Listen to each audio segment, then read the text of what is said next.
Chapter 587. After receiving 10 years of special training, his punches and kicks did not have any special moves, but they contained a terrifying amount of power, and every move was fatal.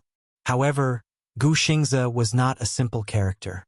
Although he often played the role of a gentle and elegant person on the screen, he had the blood of the Gu family, the #1 mafia family in the capital, behind him. Naturally, he also had some skills. Gu Xingze looked up coldly, and his face was immediately covered with a layer of coldness. He unbuttoned his shirt with one hand, and at the speed of lightning, he raised his leg in the air and sent a powerful flying kick towards Mu Yaja's face. Mu Yaja dodged nimbly and grabbed the long leg that was flying towards him. However, he could not help but take a step back because of the huge impact. Gu Xingze took advantage of the momentum to move forward and hit him in the face with a powerful uppercut. Yun Shirshir was stunned, and she looked at the shocking scene with a conflicted expression. She had never seen such a terrifying scene before. The two men of similar strength were entangled in a fight. There weren't any fancy moves, but every punch was swift and fierce, like lightning, and every move was fatal. The props at the scene were unfortunately destroyed during the fight, and they broke into pieces. Fast, too fast. Gu Xingze threw a punch, and Mu Yaja caught it steadily. His gaze sharpened, and he used his right hand like a knife, and slashed at Gu Xingze's elbow. There was a groan, but Gu Xingze was not to be outdone. He opened his fist and drew his bow, and began to counterattack. The two men were extremely fast, and they separated as soon as they met. The sound of fists and feet colliding was endless, and in the blink of an eye, they had already exchanged more than 10 moves. Fast as lightning. Everyone was stunned, and for a moment they were all stunned on the spot. No one could see how the two men attacked and how they counterattacked. However, they could almost see Gu Xingze's expression becoming more and more powerless. Bang! Mu Yaja threw a flying kick at Gu Xingze's abdomen. Gu Xingze dodged nimbly and kicked the camera frame. The steel frame broke. The camera fell to the ground with a cracking sound. Yun Shirshir watched with trepidation. She could not imagine that if Gu Xingze had not dodged that attack, his ribs would have been broken. Stop fighting! Gu Xingze, Mu Yaja, stop fighting! She rubbed her hair as if she was about to break down. She anxiously looked at the two people who were entangled together. She was so nervous that she was about to cry. Lin Fengtian and the others were already dumbfounded. Mu Yaja's punches and kicks were extremely fast and ruthless. In the blink of an eye, Gu Xingze seemed to be at a disadvantage. The scene caused everyone's heart to palpitate. At this moment, the huge music classroom was in a mess. There was no doubt in the slightest that in the end, both sides would suffer great losses. This was not what she wanted. This was definitely not what she wanted to see. She could not just stand by and watch, or else something would really happen. At this moment, Mu Yaja suddenly threw a roundhouse kick at Gu Xingze's abdomen, and the latter crashed heavily onto the blackboard. Just as Mu Yaja clenched his fist and swung it at Gu Xingze's nose, in a flash, Yun Shirshir desperately rushed forward and threw herself in front of Gu Xingze. She hugged his shoulders tightly and screamed, "Stop fighting!" Her voice almost pierced the eardrums. Chapter 588. He gritted his teeth, but it was too late for him to retract his fist. Mu Yaja's strength shifted. His fist was close to Gu Xingze's ear as it landed heavily on the blackboard. Crack! A hole appeared on the blackboard. There was a moment of dead silence. Gu Xingze opened his eyes, and he was already covered in cold sweat. His gaze fell on Mu Yaja's fist. The wooden splinters on the blackboard had pierced his hand until it was a bloody mess. Yun Shirshir, on the other hand, threw herself into his embrace and blocked his front with her eyes tightly shut. He grabbed her shoulders like a madman and roared, "Shirshir, are you crazy?" Mu Yaja retracted his fist with a murderous look on his face. Drops of blood slid down from his fingertips and dripped onto the ground, dyeing it red. This was the scene that greeted his eyes. His heart felt as if it had been stabbed by a sharp sword. This woman had rushed forward without a care for her own safety and stood in front of another man. What was the meaning of this? It was blinding, really blinding. For a moment, Wuxia wanted nothing more than to kill Gu Xingzi. He ignored the injury on his hand and pulled Yun Shirshir out of Gu Xingzi's arms, forcing her to turn around. He gritted his teeth and roared, "Woman, do you want to die?" The man's angry roar almost made her ears tremble. Wuxia's eyes were bloodshot as he glared at her. Was she going to block his punch for Gu Xingzi? Did she not know that she was going to die? Yun Shirshir opened her eyes and looked at the angry man in front of her in horror. He was hysterical, and his eyes seemed like they were about to spew out and swallow her whole. She was suddenly really afraid. She was afraid of this man from the bottom of her heart. "Stop fighting, okay?" Yun Shirshir shouted at the top of her lungs to protect Gu Xingzi. She immediately lowered her stance and said, "Don't hurt him anymore. Don't hurt him anymore?" Wuxia clenched his fists tightly, the anger in his eyes almost burning her. Gu Xingzi was not the one who was injured. He was also injured. Did she not see it? But why did she insist on protecting Gu Xingzi? She only had eyes for other men? Wuxia was so jealous that he almost lost control. Seeing that she was shielding Gu Xingzi with her hands, Wuxia warned, "Don't touch him." Yun Shirshir froze and subconsciously retracted her hand. "Yun Shirshir, I'm warning you. If you dare to lay a finger on him again, I'll make sure he dies a horrible death." His threat left no room for negotiation. There was no doubt that he would really kill Gu Xingzi. Yun Shirshir obediently stopped touching Gu Xingzi. There was no doubt that if she touched Gu Xingzi's finger, Wuxia would immediately break Gu Xingzi's finger. "Don't be angry." Wuxia grabbed her chin, his eyes full of anger. "Don't be angry? Don't you think it's too late for you to say this now?" Gu Xingzi straightened his arm in pain and said angrily, "Wuxia, I won't let you touch her. Get lost." Wuxia kicked his abdomen. Gu Xingzi groaned in pain and fell to the ground weakly. Yun Shirshir's heart skipped a beat, but she did not dare to utter another word. Wuxia pulled Yun Shirshir into his arms and looked at Gu Xingzi coldly. His thin lips twisted cruelly. "Gu Xingzi, do you think you can compete with me? You're still too inexperienced." Chapter 589. Gu Xingzi refused to submit to him and forced himself to stand up. Wuxia's eyes turned cold and he kicked him again, causing him to fall to the ground. "You want to kidnap my woman while I'm overseas? Gu Xingzi, you're really something." Wuxia cruelly crushed his abdomen. His eyes were bloodthirsty and murderous. Gu Xingzi sneered. "What right do you have to say that she's your woman? What right do I have?" Wuxia suddenly lowered his head and looked at Yun Shirshir. He grabbed her chin and said in a charming and bewitching voice, "Tell him, whose woman are you?" Yun Shirshir's red lips trembled. Her eyes fell on Wuxia's face in shock. She suddenly felt that this man was so unfamiliar that it was scary. Her every second of hesitation was undoubtedly angering him. "Tell him." He tightened his grip on her shoulders so hard that it hurt her. Gu Xingzi looked at Yun Shirshir, who was so frightened that she did not dare to move. His heart ached and he shouted crazily, "Wuxia, you have no right to touch her. Let go. Let go of her. What right do you have to force her?" "Shut up." Wuxia grabbed his collar and sneered. "Right?" He leaned close to Gu Xingzi's ear expressionlessly and said in a cold voice, "I'm her only man. Is this enough?" Gu Xingzi's face turned pale instantly. "Shameless? You overestimate yourself." Wuxia suddenly let go of him. Yun Shirshir looked at the blood at the corner of Gu Xingzi's lips and the bruises on his arms. It was a shocking sight. She suddenly hugged Wuxia's waist tightly and said with trembling lips, I'm... Wuxia lowered his head and stared at her. Her consciousness suddenly dissipated, and her eyes lost focus as she collapsed. "I'm your woman. Isn't that enough? Is that enough? Don't be angry. I'll listen to you. Is that okay? If there's anything, just come at her.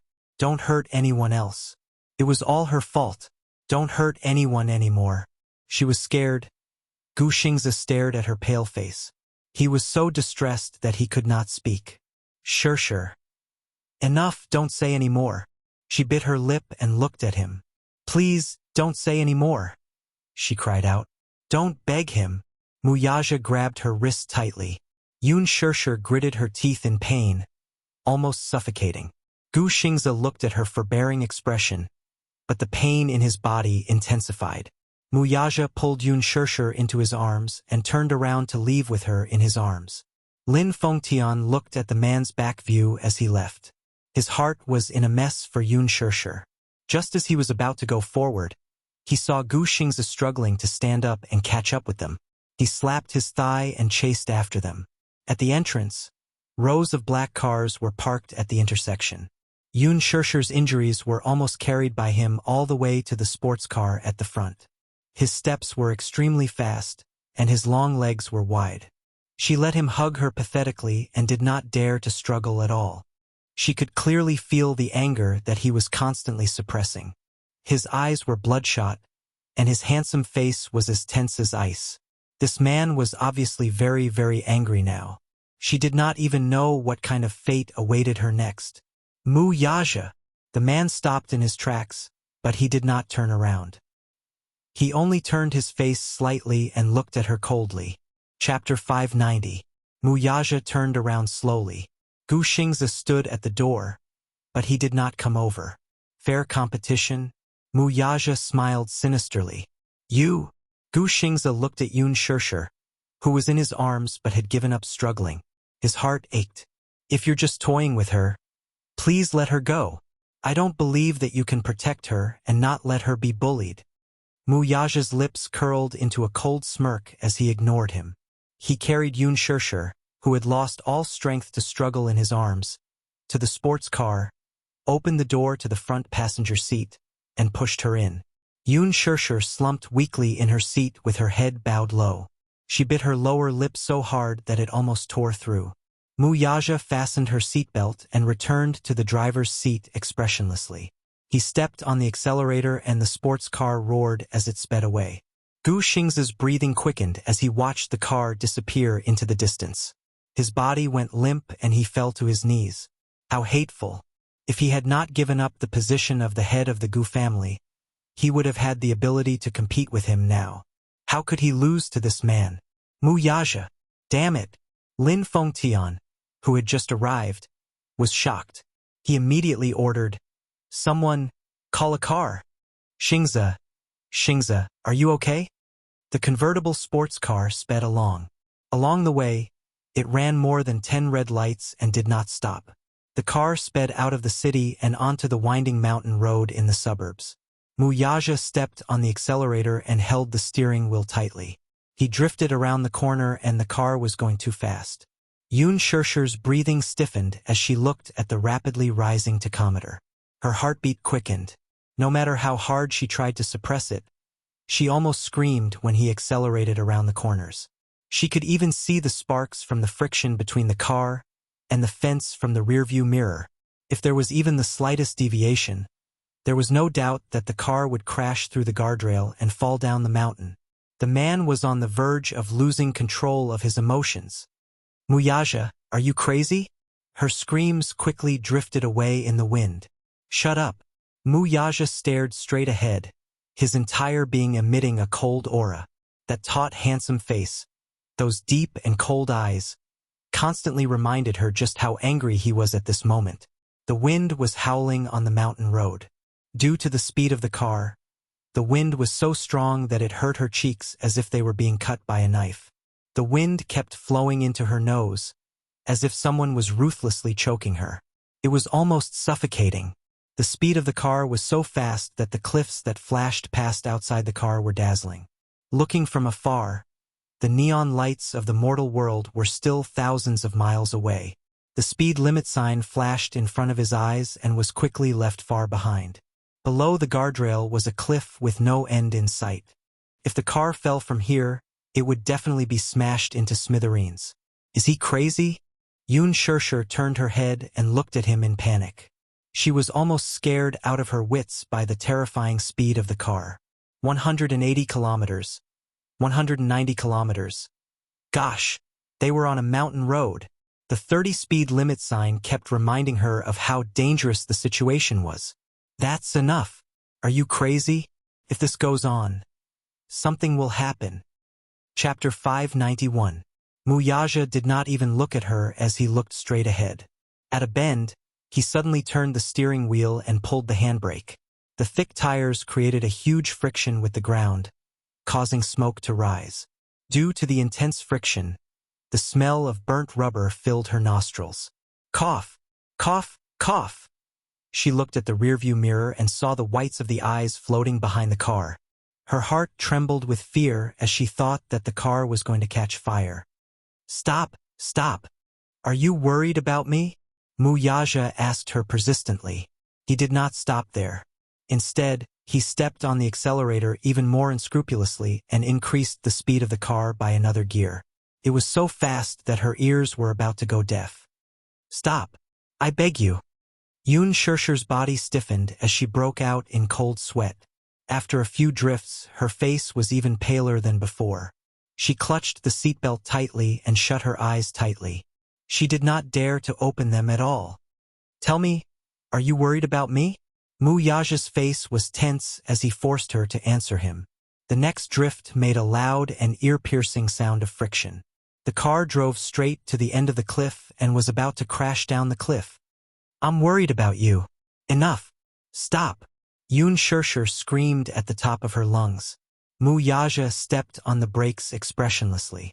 The car crashed into the fence and came to a stop in time with a sudden brake. The sports car swayed heavily. Wuxia opened her eyes in fear, but all she saw was a mountain scenery in front of her.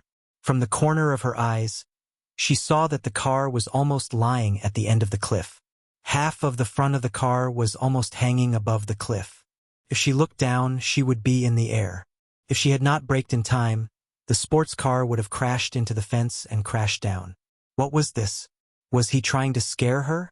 Was he trying to scare her by speeding so crazily? Wuxia covered her face with her pale white face.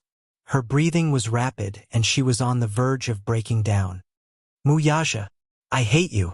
She covered her eyes with her hands and tried her best to suppress her emotions. She did not want to reveal her most vulnerable side to this man. Wuxia unbuckled his seatbelt and pulled her in front of him.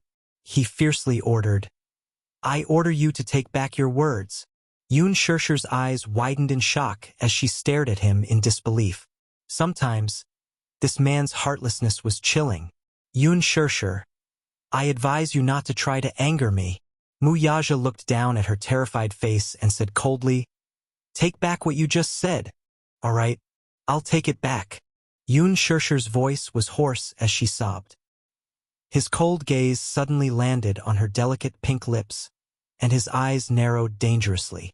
The kissing scene just now seemed to appear in front of his eyes. That scene was like a needle stabbing into his heart, causing him to be filled with rage that he had nowhere to vent.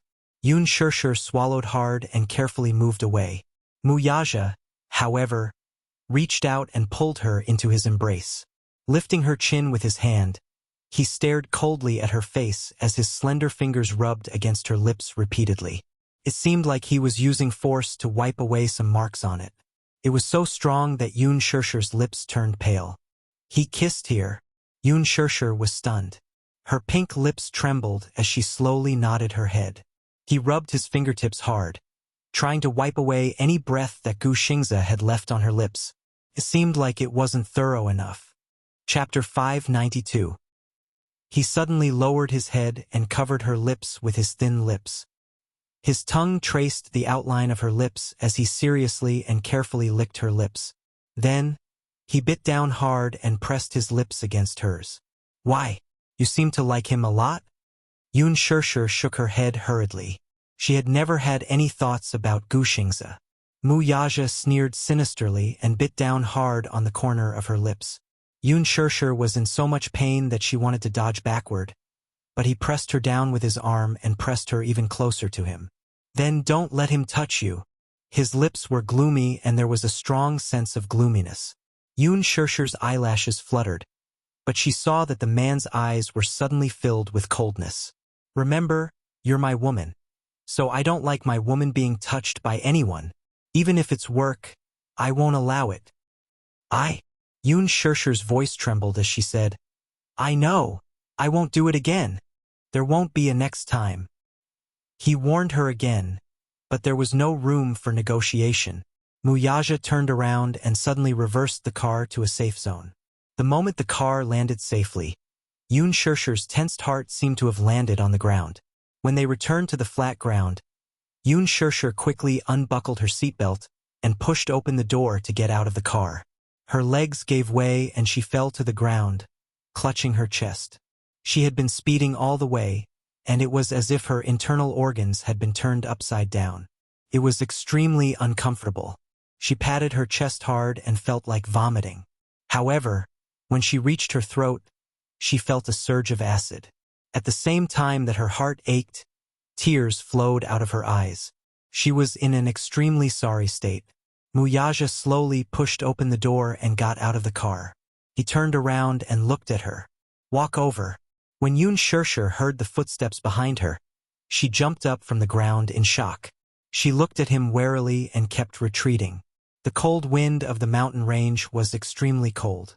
Her beautiful hair fluttered in the wind. Wuxia stood in front of her.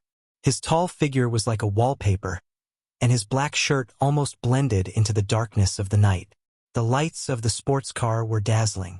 Against the light, the moonlight cast a deep shadow on the man's deep silhouette. Only that pair of cold eyes looked at her through the messy hair on his forehead. Even though it was already June, the wind on the mountain was biting cold at night. However, no matter how bone-piercing it was, it could not compare to a 10,000th of his gaze. The winding mountain road was now closed, and no one was going up the mountain. This was the world that he ruled. Wuxia walked in front of her, bent down slightly, and reached out to grab her wrist. But because of the fear in her subconscious, the moment his cold fingertips touched her skin, Yun Shirshir abruptly avoided his actions and waved his hand away. Pa, she slapped his hand aside. It was as if her submission to him was just a delaying tactic. Yun Shirshir kept retreating. She looked at the man's handsome face that was gradually turning cold and gloomy. When she thought of his bad behavior and recalled the arrogant words that Mu Wanru had said to her, her heart was pierced fiercely. At the same time, she also had a deep hatred for him. Wuxia's face instantly turned cold. What? Don't touch me. Yun Shirshir kept keeping a distance from him, but in her heart, she was determined to draw a line with this man from now on. As if he did not understand her words, Wuxia's lips stiffened and he closed in on her. Don't come over. Chapter 593. Wuxia's eyes flashed with malice, and his face turned extremely ugly. Say that again? He said, but it was a warning in disguise. He was warning her not to try to provoke him again. Yun Shirshir slowly leaned her back against the guardrail. With a creaking sound, the guardrail made an ear-piercing sound of disrepair. She stared at Wuxia's every move with extreme vigilance and said coldly, I don't want you to touch me. I'm pregnant with Wuxia's flesh and blood. Previously, he had an ambiguous relationship with you because he thought that I couldn't give birth to a child for him and felt that you were different from other women. He was just toying with you. Now that I'm pregnant, do you think you can still shake my position? You still want to be promoted? It's undoubtedly a pipe dream. If he really has any feelings for you, then why didn't he break off the engagement with me? Why did he sleep with me while having an ambiguous relationship with you and make me pregnant with his flesh and blood? I'm the legal wife, and you're just a mistress that everyone wants to beat up. You can't see the light of day. Yun Shirshir clenched her fists tightly, and her eyes were like dead ashes. Wuxia suddenly glared at her, his handsome eyes scarlet, and his voice was as cold as ice. You don't want me to touch you? Yun Shirshir, I'll give you a chance. Take back those words and walk in front of me. Looking at her constantly retreating footsteps, his heart became more and more furious. If you don't want me to touch you, then who do you want to touch you? Gu Xingze? What does this have to do with Gu Xingze? Yun Shirshir felt that he was a little unreasonable. You still dare to mention him? Wuxia heard her mention his name, and his anger was uncontrollable. He thought about how he had booked a plane ticket to fly back overnight and rushed to the set to see the two of them hugging and kissing. Even if he knew that it was just an act, he was still hopelessly jealous. Yun Shirshir widened her eyes in disbelief. She felt that this man was really inexplicable. He was the one who implicated Gu Xingzi first. Mu Yaja's eyes were bloodshot as he gritted his teeth and said, "If you keep talking about him, believe it or not, I will tear him apart and make him disappear." Yun Shirshir said angrily, "How dare you?" Mu Yaja gloomily glared at her. Seeing that she still dared to protect this man, his eyes were so red that it looked like blood was about to drip out. "Do you think I wouldn't dare?" The fury in his eyes frightened her. Yun Shirshir looked at his bleeding fist. Just now, he had punched through the blackboard and was badly mutilated by the wooden thorns. However, at this moment, he seemed to be unaware of the pain from his wound and only stared at her coldly. He was like a wild beast looking for food, and his entire body was filled with the aura of a tiger eyeing its prey. She couldn't help but take a step back, but she heard a painful groan coming from the guardrail behind her. The guardrail on the mountain road had been attacked by heavy rain a while ago, and it had been exposed to the scorching sun for a long time. It had been in disrepair for a long time, and when she moved a little too far, she could hear the guardrail breaking from the depths. Yun Shirshir was in a huge panic and didn't notice it. However, Mu Yaja sensed the danger behind her, and a trace of fear flashed in the depths of his handsome eyes. He shouted, "Stupid woman, are you looking for death? Come here." Yun Shirshir was frightened by his angry voice and her body trembled again. The gravel under her feet rolled down the mountain because of her actions. Crackle. Shit. Chapter 594. Yun Shirshir suddenly realized the danger she was in. She turned her eyes slightly and saw an endless cliff. The guardrail she was leaning on kept making cracking sounds as if it was on the verge of collapsing. Her heart skipped a beat at once. Humans were instinctively afraid of heights, and her legs couldn't help but feel weak. Mu Yaja stared at her movements, afraid that she would fall down the cliff with the broken guardrail if she was careless. At that moment he felt a chill in his heart. He had been driving on the mountain road. No matter how fast the car was, he was confident in his driving skills. But now he felt panic in his heart. It was a panic that he had never felt before. A chill ran down his spine. He stared at her nervously and reached out to her. "Come here. Don't move back anymore." If she fell, she would really be smashed to pieces. Yun Shirshir immediately said, "Don't come over. I won't go over unless you calm down first." Mu Yaja stared at her and said in a cold voice, "Stupid woman, are you threatening me?" "I'm not threatening you. Look at you now. I'm afraid that I'll be crushed by you before I fall off the cliff." Mu Yaja gritted his teeth and said, "If I could, I'd crush you right now."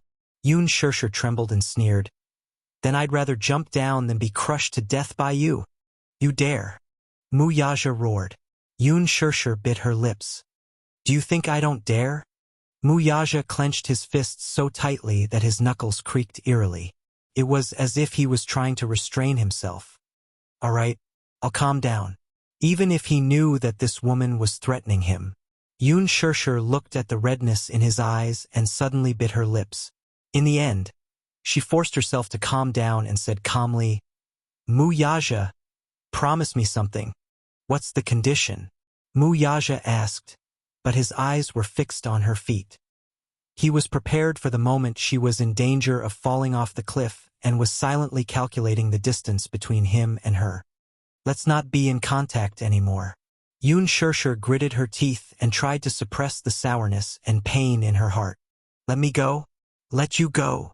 Mu Yaja held his breath and then his eyes turned cold. "What do you mean? You give me freedom, and I'll give you freedom. We won't interfere with each other.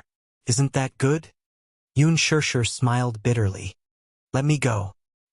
His possessiveness, dominance, and dominance were almost suffocating, and he could not give her a sense of security.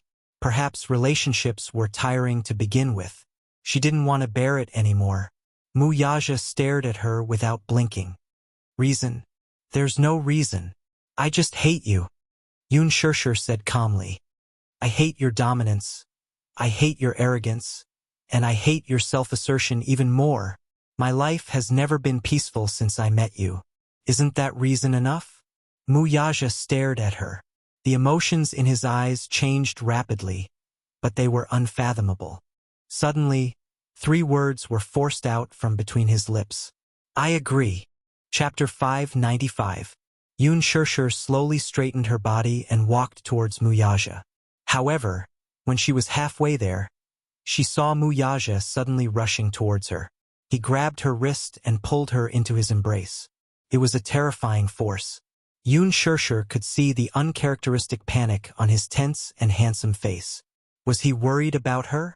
Was he afraid that she would really fall off the cliff? There was no time for her to react.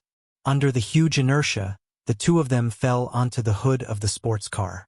Yun Shirshir groaned in pain. When she opened her eyes, Wuxia flipped her over and pinned her under his body. His tall figure almost blocked out the moonlight. A handsome face that was filled with anger came into view. Now that she had fallen into his hands again, the anger that he had been suppressing suddenly exploded without restraint. Wuxia angrily grabbed her chin and buried his face in her neck. He bit her and wanted to sink his teeth into her bones. Numbness and pain spread throughout her limbs. Yun Shirshir frowned, but she heard Wuxia's deep and cold voice. Don't interfere with each other? Yun Shirshir, who gave you the right to make your own decisions? Let me tell you, this is impossible. She was stunned.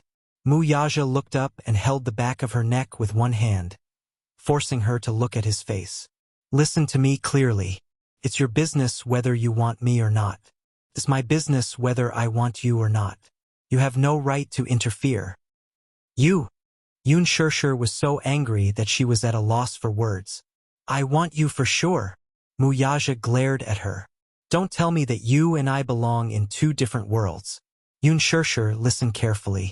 I, Wuxia, am your world. Do you understand? She wanted him to let her off. Not in this lifetime. At this moment, the vicious aura on his body was extraordinary.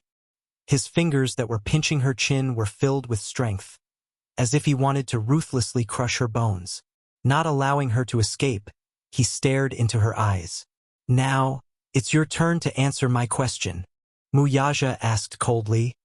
Where else did he touch you? Yun Shirshir was stunned. What? His gaze fell on her lips, and his fingertips rubbed against them repeatedly. Other than here, where else did he touch you? Speak. Yun Shirshir suddenly realized that he was asking her where else Gu Xingze had touched her. You won't let me touch you? But you let him touch you? What was he saying? Yun Shirshir flew into a rage out of humiliation. He didn't touch me. I saw it all. You're lying?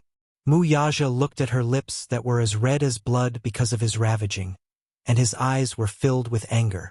He touched you here. That's work, okay? Don't use work as an excuse. Speak. Where else did he touch you?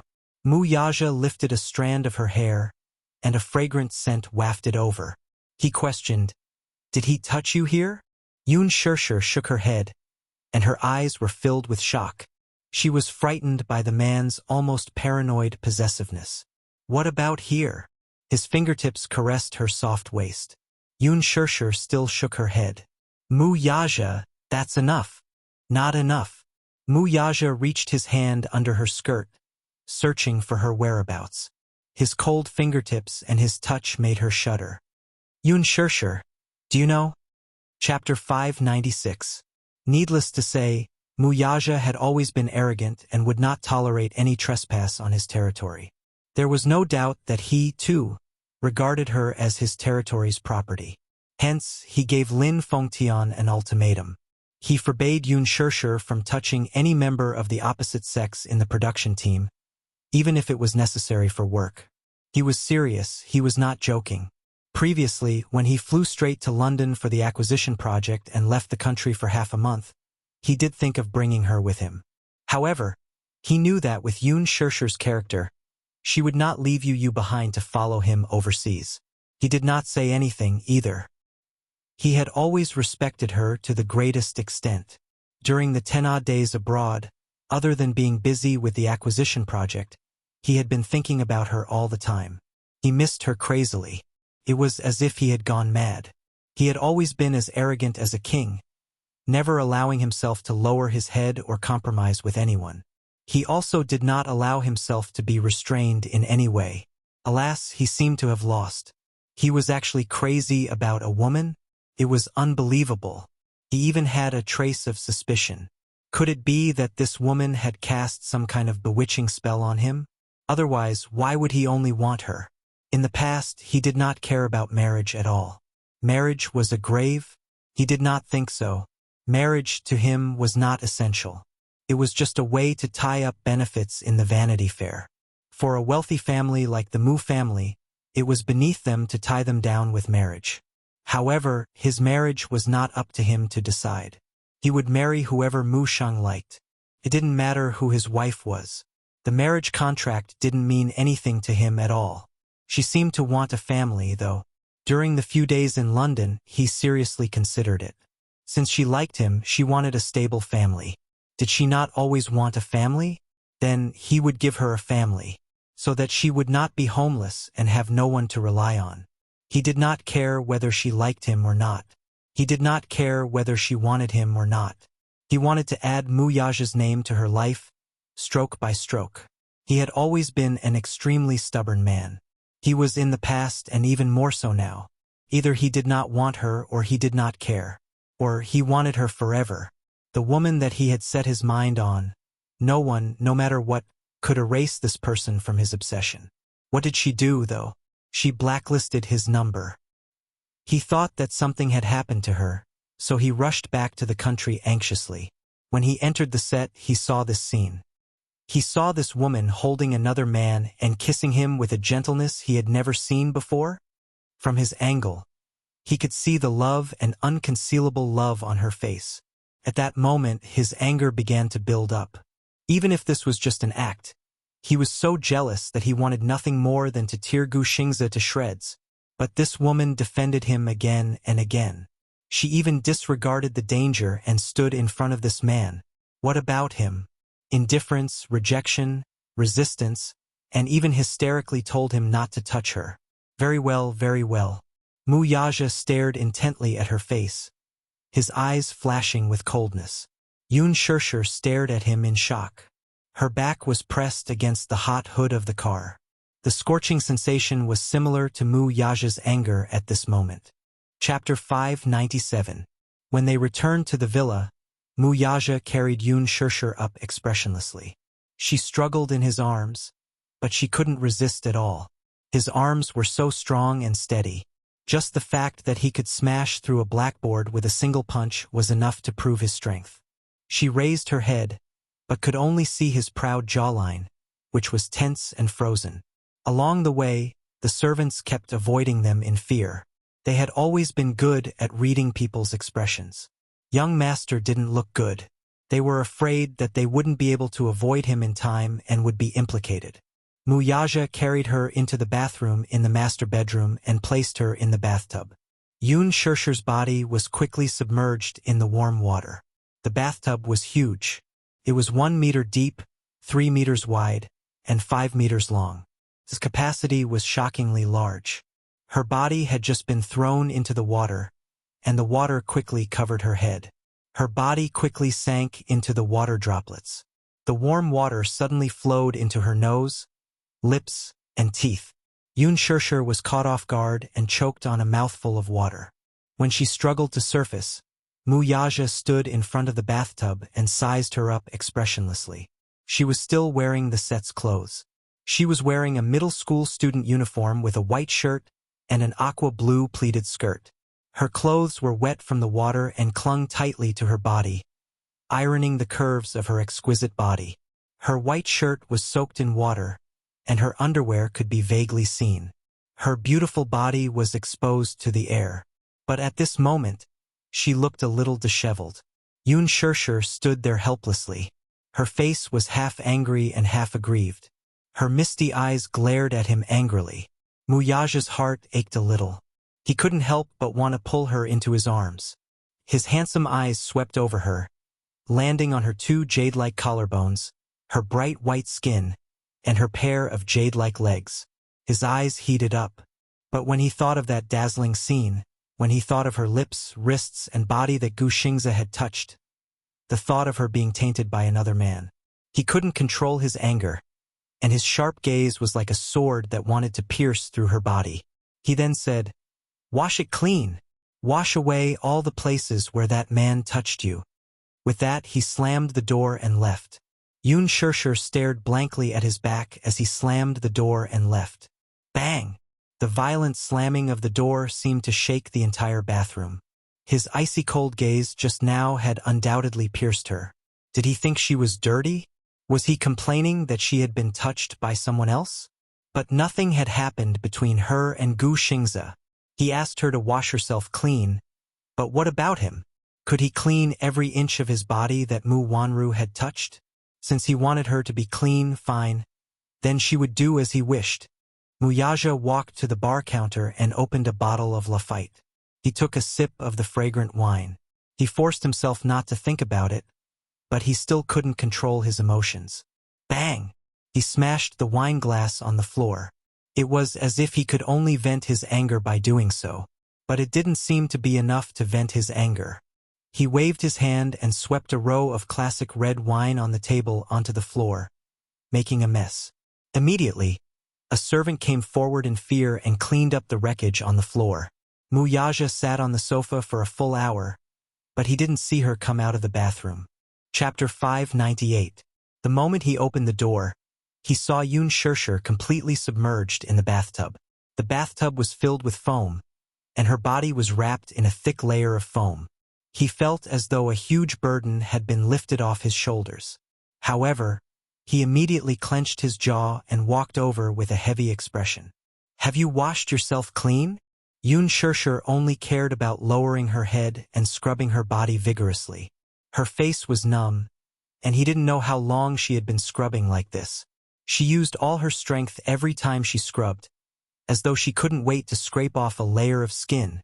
She acted as though she hadn't heard his question, as though she hadn't heard him at all. This woman was clearly angry with him. Her heart was clearly cold to him. Muyaja bent over with a gloomy expression and brushed away the layer of foam. However, his gaze turned cold. He saw that under the foam, her originally fair and flawless skin was now filled with a glaring dark red. However, it was as if she didn't feel any pain as she continued to scrub. Some of the especially tender areas actually started to bleed under her vigorous scrubbing. Damn it! What was she doing? Why was she scrubbing so hard? Didn't she feel pain? Her skin was so damn tender. Usually, he would be able to leave a red mark with just a gentle pinch, and it wouldn't dissipate for a long time. Even he couldn't bear to ravage her skin like this. What was she doing? Abusing herself? Using this as an excuse to provoke him? Taking revenge on him? Muyaja's heart ached. His heart ached so much that he wanted to snatch the bath towel from her hand. He was furious. "Are you crazy?" However, Yun Shirshir suddenly dodged. Then, she turned to look at him with a cold expression. Her lips curled into a cold arc.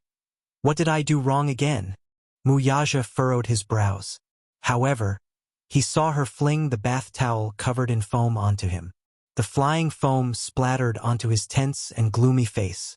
Yun Shirshir glared at him with bloodshot eyes. "Didn't you want me to wash myself clean? What did I do wrong? I know you think I'm dirty. You're washing, but I'm washing as hard as I can. You figure it out." Muyaja grabbed her wrist and scolded. "I didn't let you abuse yourself like this." Yun Shirshir smiled eerily. "I'm not abusing myself. It's just that if I don't wash myself like this, how can I wash myself clean?" Her words were getting more and more infuriating. He warned her not to try to provoke her. But what about him? Wasn't every word he said trying to infuriate her? Stab her? Humiliate her? She despised every part of him that Mu Wanru had touched. Would he wash it clean? Yun Shirshir rubbed more body wash. The bottle of body wash, which was originally full, was now empty. Since he wanted her to wash herself clean, she naturally had to make herself clean. Muyaja frowned and was filled with anger by her. At the moment, he had to endure it and picked up the bath towel to wipe her body. However, Yun Shirshir pushed him away fiercely. "Don't touch me. Mu Yaja's face darkened. However, he saw her glaring at him fiercely. Every inch of his body was filled with disgust. Don't touch me. You despise me for being touched and dirty. I despise you for being touched and dirty by other women. Yun Shirshir snatched the bath towel from his hand and sneered coldly. Please wash your body clean before touching me. You're a germaphobe? But I'm one too. What do you mean by that? Mu Yaja's face was filled with anger. Chapter 599. She didn't give him a good look either as she returned the favor. Mu Yaja's face turned cold. He stretched out his long arm and turned her shoulders over. Speak. What did you mean by what you said just now? I don't mean anything else. I just think you're dirty. Yun Shirshir glared at him and said coldly, I'm not done yet. Please get out. You're not going to speak? Yun Shirshir continued to scrub her body, treating his words as air. The man lost his patience in the end. He pulled her into his arms and drained all the foam in the sink. He turned on the shower and started to scrub her body. Yun Shirshir pushed him, and water splashed all over him as she struggled. Mu Yaja wouldn't allow her to mess around, so he pressed her heavily into the bathtub and clamped her wrists tightly with one arm. In this way, she completely lost the ability to resist. The water quickly filled up, and he changed the tub of warm water again. Mu Yaja patiently helped her wipe her body. Yun Shirshir couldn't break free from him, so she gave up struggling and let him wipe all the foam off her body. He lowered his head and saw her stubborn face. On her fair face, her eyes were misty and her red lips were pursed into a line. Even when he was wiping her, he didn't know what to do and hurt her. But even so, she didn't make a sound. She was as stubborn as an injured little beast. It was as if she was suppressing herself and isolating herself from the world. However, she didn't think about who was the one overturning the world at this moment. He was displeased by her indifference. Mu Yaja pinched her chin and asked her, Are you angry? Yun Shirshir pursed her lips and didn't say anything. She ignored him and ignored him. No matter how many times he repeated himself, she turned a blind eye and treated him as air. She ignored him. Mu Yaja sneered. He wanted to see how long she could stand it. Yun Shirshir closed her eyes tightly, but she suddenly felt a strange sensation coming from a certain part of her body. She was shocked and her body shivered. However, he didn't allow her to escape and easily held her in his arms. Yun Shirshir glared at him angrily, her eyes red. Mu Yaja pressed her under his body. Just one arm pressed on her shoulder, and it was as if she was nailed. The difference in strength between the two of them was too great, and she couldn't fight him at all. She stared straight at him, watching as he took off his shirt with one hand and pressed his body down heavily. His thin lips sealed her tightly pursed lips. No matter how she tried to dodge, he had the ability to subdue her. The showerhead was still spraying water. They let the warm water submerge their bodies. Mu Yaja pressed his lips against hers, unscrupulously and fiercely taking her. At first, she tried her best to endure and bite the root. Even if he was ruthless, she didn't make a sound. But Mu Yaja clearly wanted to torture her. She couldn't suppress the surging emotions in her body anymore. She couldn't help but moan and sink in it. Mu Yaja! She called out his name and made her last weak resistance. She reached out to push his shoulder, but he grabbed her hand. He looked down and sucked on her jade-like white fingertips. Gradually, his movements were no longer rash and gradually became gentle. Chapter 600. He carried her out of the bathroom. In the huge bedroom, he dominated the world. They spent the whole night together. He didn't remember how long it had been since he last touched her. He missed her so much that his body had been suppressed. In a daze, Yun Shirshir couldn't remember how many times he had done it with her. However, his domineering nature was once again evident in matters of the heart. He kissed her eyebrows, her lips, and her collarbone. This is mine. Then, he kissed her shoulder blade, fingertips, and waist. This is mine. He took her fiercely. Mu Yaja wanted her fiercely. This can only belong to me. It was as if he wanted to carve his name, his breath, and his brand on her body. Yun Shirshir, every inch of your body is mine. Yun Shirshir suddenly cried and complained uncontrollably. What about you? Do you belong to me? Mu Yaja paused in his actions as he looked at the woman who had suddenly burst into tears. Do you belong to me here? She touched his lips. Do you belong to me here too? She stroked his chest. Did you say these words to Mu Wanru? Did you kiss her lips and want her like you want me? If I'm yours, what about Mu Wanru? He was jealous. How could she not be jealous? He was mad with jealousy. How could she not be mad with jealousy? They were not equal. How could he ask her to belong to him completely? At dawn, Mu Yaja went into the bathroom to take a shower. Wearing a bathrobe, he walked slowly to the window and lit a cigarette expressionlessly. With the sound of the lighter, the mellow smell of burning tobacco filled the room. He stood in front of the floor-to-ceiling window. A wisp of pure and thick smoke dispersed from between his lips. Through the reflection of the window, the person on the bed was curled up helplessly in a deep sleep. He walked to the bed and sat on the edge. He lowered his head to look at her sleeping face. Even in deep sleep, her delicate eyebrows were still tightly knitted. Her black hair was scattered around the pillow, contrasting with her fair skin. She was inconceivably beautiful. He had done it a few times. Perhaps it was too hard, so her face was full of exhaustion. Mu Yaja reached out and lifted a strand of her hair. He lowered his eyes and sniffed the fragrance of her hair. Taking a deep breath, his handsome eyes suddenly opened slightly. Her words rang in his ears. You want me to belong to you. Do you belong to me too? If I'm yours, what about Mu Wanru? Does she belong to you too? Do you belong to her too? With his keen intuition, he guessed that something must have happened during this period of time. Mu Wanru? Did Mu Wanru tell her something? It was just a guess. Before she left the country, he had specially assigned a group of bodyguards to protect her no matter where she went. According to the report, she had been filming for the past few days and had not had much contact with anyone else. When Yun Shirshir woke up, the sun was already high in the sky. The curtains were tightly drawn, and the thick darkness in the bedroom was almost suffocating. There was no one beside the bed. Holding her groggy head, she sat up on the bed and lifted the blanket. She had unknowingly changed into a bathrobe and her body had been meticulously cleaned. Chapter 601. Yun Shirshir heaved a sigh of relief. She struggled to move her body, only to realize that her thighs were sore and swollen. Why did it hurt so much? Memories of their passionate night came back to her, and her face turned red all the way to her ears. She frowned and tried to move her thighs. She lifted the blanket and got off the bed. Only then did she realize what it was, and her legs went weak. Her whole body felt like it was falling apart, and she could barely stand. She held onto the bedside table and took deep breaths to calm her heartbeat. She then walked into the bathroom to wash up.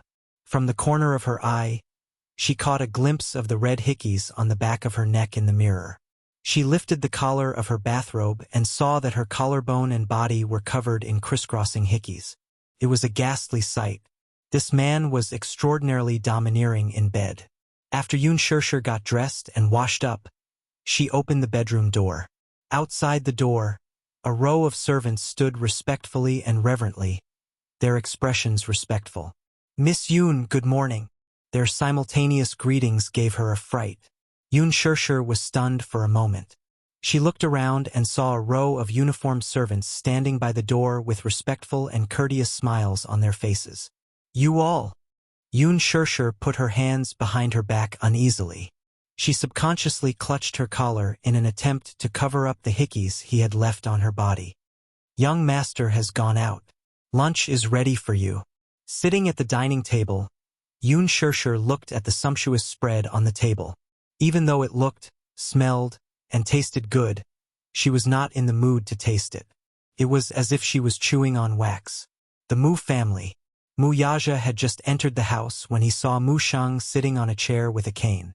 Mu Wanru was standing beside him, gently massaging his shoulders. Seeing him return, Mu Shang's face darkened instantly. His face was ashen, and his gaze, as sharp as an eagle's, landed on him. It was frightening. Mu Yaja curled his lips. Grandpa! Mu Shang was inexplicably furious. He slammed his cane on the table, and a violent aura rushed toward him. "Do you still see me as your grandfather?" Mu Yaja stood at the door and glanced at Mu Wanru from the corner of his eyes. The latter shrunk her shoulders when she saw his fierce gaze, and a timid fear appeared on her face. Mu Shang was furious. Suppressing his anger, he asked, "I heard that you returned to the country yesterday, but you didn't come home. Where did you go last night?" Mu Yaja's gaze fell on his grandfather, his face calm and composed. "Grandpa, I came home to announce something. Answer my question first." Mu Shang's anger had yet to subside, so he was not in the mood to listen to him. He threw a magazine at him. Mu Yaja did not reach out to catch it. The magazine fell to the ground with the cover facing up. It was a photo taken by the media at Huan Yu's annual cocktail party. In the photo, Yun Shishir was dressed in splendid attire. She looked back and smiled. It was just the side of her face, but it was stunning. "Who is this woman?" Mu Yaja glanced at her coldly before retracting his gaze and keeping quiet. Mu Wanru immediately bent over to persuade him. "Grandpa, calm down. She's just a small-time celebrity in the entertainment industry. Why are you angry over this?" Chapter 602. Such a woman can forget about stepping into the Mu family. "Grandpa, don't make things difficult for him. Anyway, his heart has never been on me. I'm already used to it." Mu Wanru pretended to be aggrieved. She pretended to speak up for her grandpa, but she was secretly pleased with herself. Humph. With Mu Shang backing her, what was Yun Shishir to her? Even if Mu Yaja wanted to marry Yun Shishir, with Mu Shang stopping him, it was impossible for him to step into the Mu family. Her heart toward Mu Yaja was completely dead. This man's heart, from the beginning to the end, had never been with her. This man never had her in his eyes. Even when he got engaged to her 6 years ago, it was only because of Mu Shang that he was reluctant to do so. The wedding was postponed again and again because he treated her as nothing. He had never touched her before. If a man did not even touch a woman, it could only mean that she meant nothing to him. It was not that she had not tried and tried her best, but even when she stripped naked in front of him, this man did not even look at her. His eyes were even filled with disgust. She had the title of the Mu family's young madam, but it was only in name. Right now, though, the most important thing for her was to establish her status as young Madame Mu and get married to Mu Yaja as soon as possible. Besides that, so what if Mu Yaja did not love her? With wealth and glory, she did not care if she could not win Mu Yaja's heart. This was the sad part of a rich family's marriage. Thinking of this, she felt relieved. Mu Shang did not know what Mu Wanru was thinking. He only saw the lonely and sad expression on her face. His heart ached for her tolerance and compromise. He felt even more indignant for her. He turned to glare at Mu Yaja, his face flushed red with anger. "Yaja, look at how Wanru treats you and how you treat her. Grandpa doesn't care if you're just toying with that woman or not. As an experienced person, Grandpa can tell you that none of the actresses in the entertainment industry are good. They look pure on the surface, but deep down, they're lewd and despicable. I don't care about anything. Anyway, Wanru's status as the legal wife is right here, and no one can replace her." Mu Yaja sneered and curled his lips. Legal wife. Mu Shang did not notice the playfulness and mockery that flashed past his eyes. His anger dissipated a little under Mu Wanru's consolation. Calmly, he said, "If you like any woman, even if you want to marry her as your second wife, Grandpa won't have any objections as long as the girl's family background is clean. But which woman in the entertainment industry didn't want to climb up the social ladder?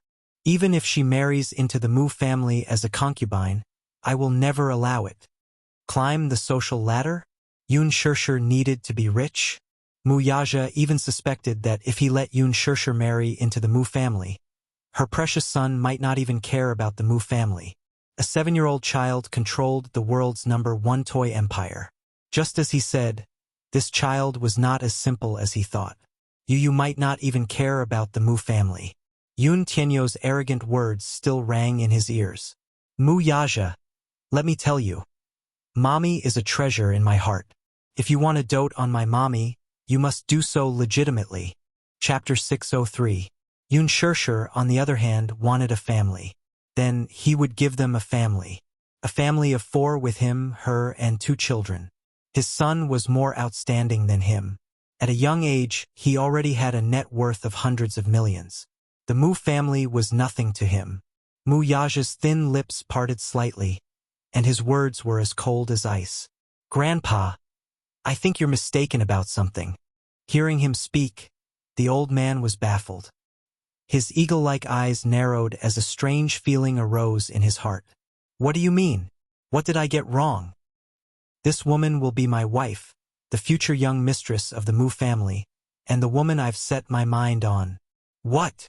Hearing this, the old man was instantly enraged. But more than that, he was in disbelief. He had watched him grow up, so he knew him better than anyone else. Mu Yaja had been an outstanding child from a young age due to his strict etiquette. He was different from those second-generation heirs from other wealthy families who were ignorant and incompetent. They spent their days indulging in debauchery, seeking pleasure, and having countless women by their side. Mu Yaja was almost cold and indifferent toward women. He had once thought that his precious grandson was just playing around with this woman on a whim. That was all. When he got sick of her one day, he would settle down. Who would have thought that he would actually tell him that he was serious about this? He was serious about marrying that woman, and even said something as unreasonable as "the woman I've set my mind on." If this woman was a well-bred young lady of the same social status as the Mu family, it would be fine. His grandfather would also approve of her. However, this woman was an actress in the entertainment industry.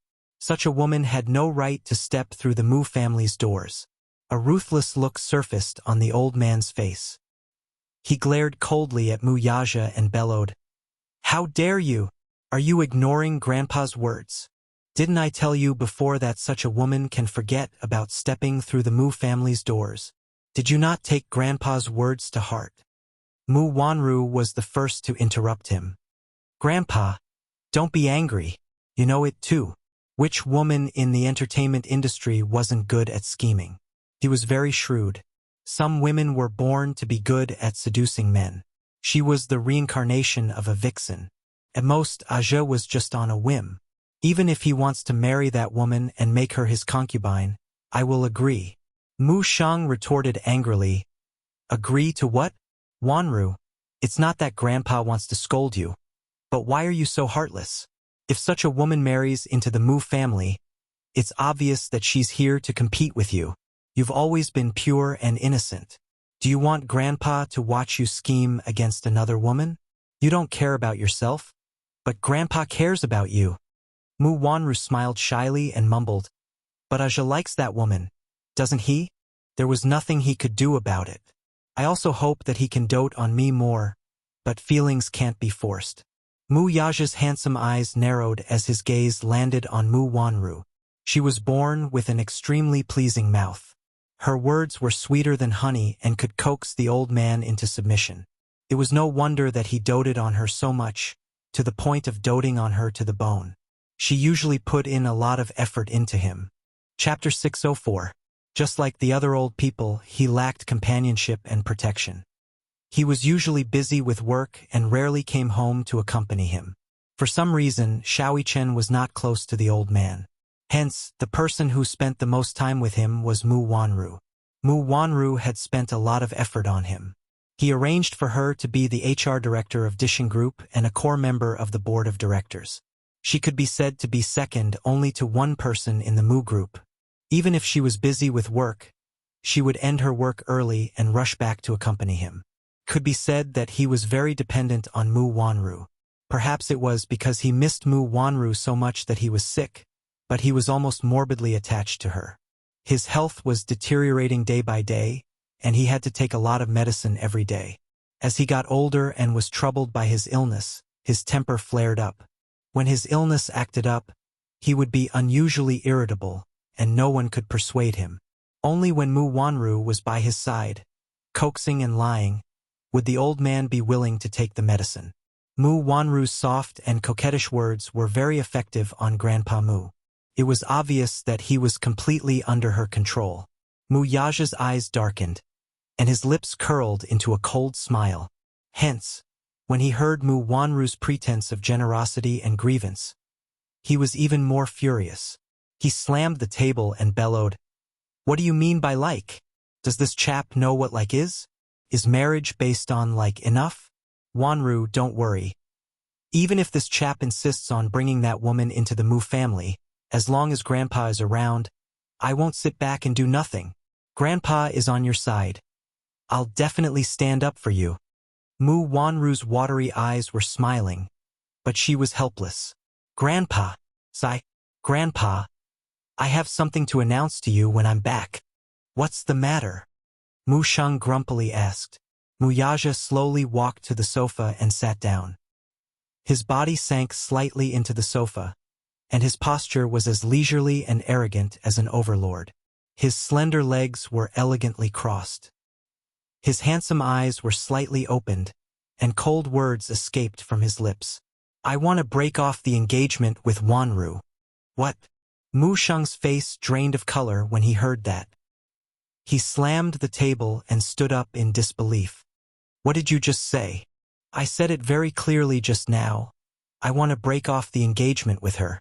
Mu Yaja seemed to turn a blind eye to his anger, and calmly repeated, "I won't allow it." Mu Shang blurted out without a second thought. The fury on his face was on the verge of eruption. "I don't know what's wrong with you, but you actually want to cancel the engagement. I think you're a bastard." Mu Yaja sneered. "Grandfather, since you like her so much, why don't you take her as your concubine?" Hearing that, the old man flew into a rage and nearly had a stroke. "Shut up. That's ridiculous." Mu Yaja's lips curled into a smile. In the past, he would have stopped talking at this point. He had never once disobeyed his grandfather's words. However, it was different today. Mu Yaja retorted, "Grandpa, you're forcing me to marry a woman I don't like. That's ridiculous." Chapter 605.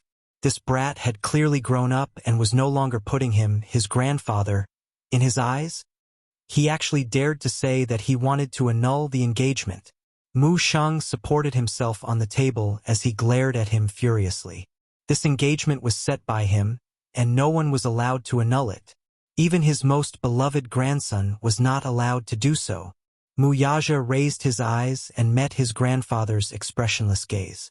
Seeing how protective he was of Mu Wanru and how furious he was at the mention of annulling the engagement, he was even more certain that Grandpa Mu's feelings for Mu Wanru were not purely the concern of an elder toward a junior. Instead, it was an obsession that was almost twisted and sick. Mu Qingqing, that woman whom Grandpa Mu had been longing for all this while. Grandpa Mu was obsessed with his daughter. Not only did he keep the jade pendant that Mu Qingqing had left with him, but his bedside was also filled with photos of Mu Qingqing when she was young. Grandpa Mu's longing for his beloved daughter was enough to see.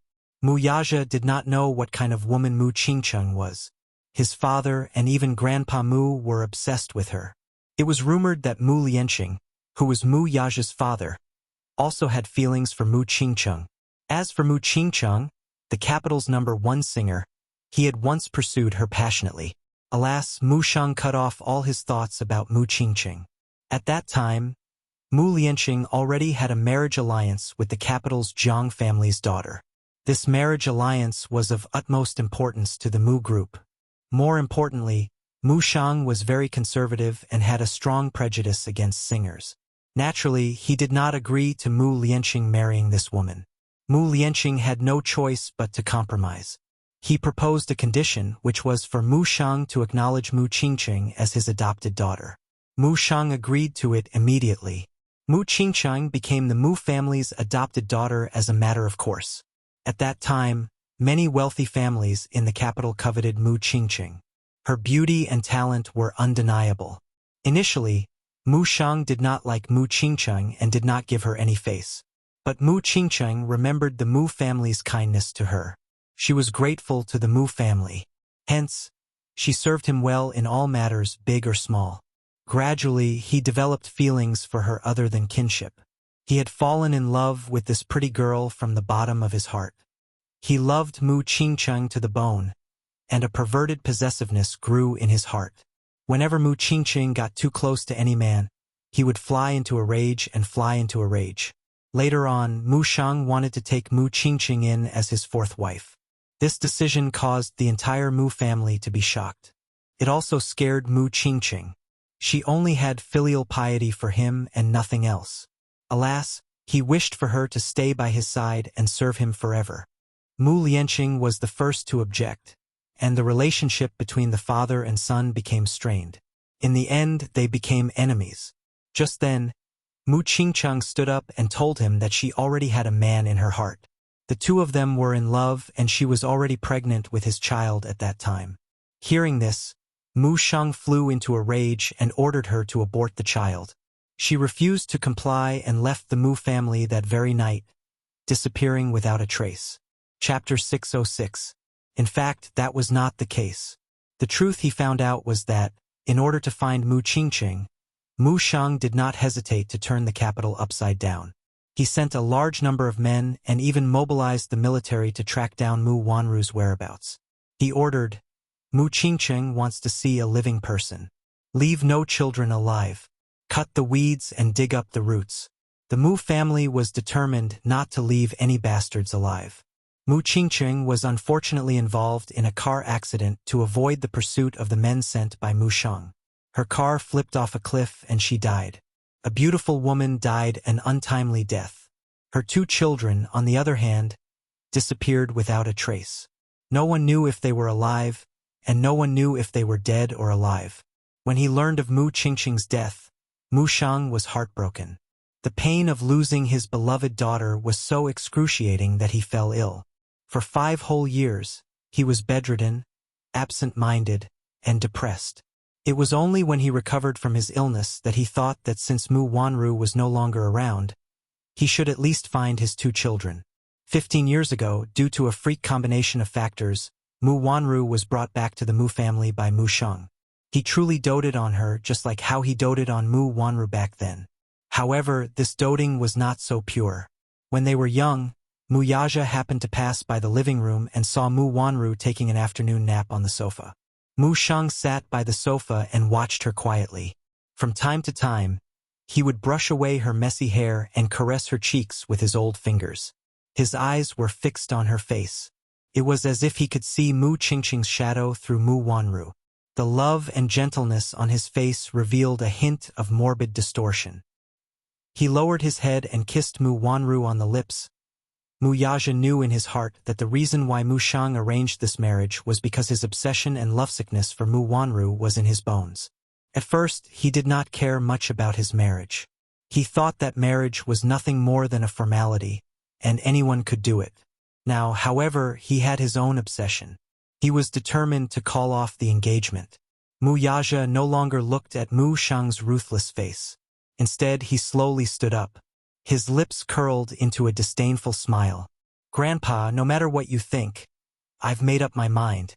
I'll hold a family meeting to announce the cancellation of my engagement with her." "You dare!" Mu Shang, too, stood up with the help of his walking stick. Glaring at him, his wrinkled hand trembled as he gripped the walking stick tightly. "As long as I'm around, your marriage agreement will be valid for a day. I will never allow you to cancel your engagement with Wanru. And you, Mu Yaja, Mu Yaja." After saying that, he walked upstairs. He was infuriated. This rascal was clearly going to fight him to the end. For a lowly actress in the entertainment industry, he actually ignored his orders. Shocked and furious, he threw the cane in his hand at Mu Yaja's back. "Pa!" A slap sounded. The agarwood cane fell heavily on his back. Mu Yaja paused and slowly turned around. His eyes were filled with arrogance and coldness as he looked at Mu Shang. Mu Wanru was shocked to see this. She hurried forward to support the trembling Mu Shang. Chapter 607.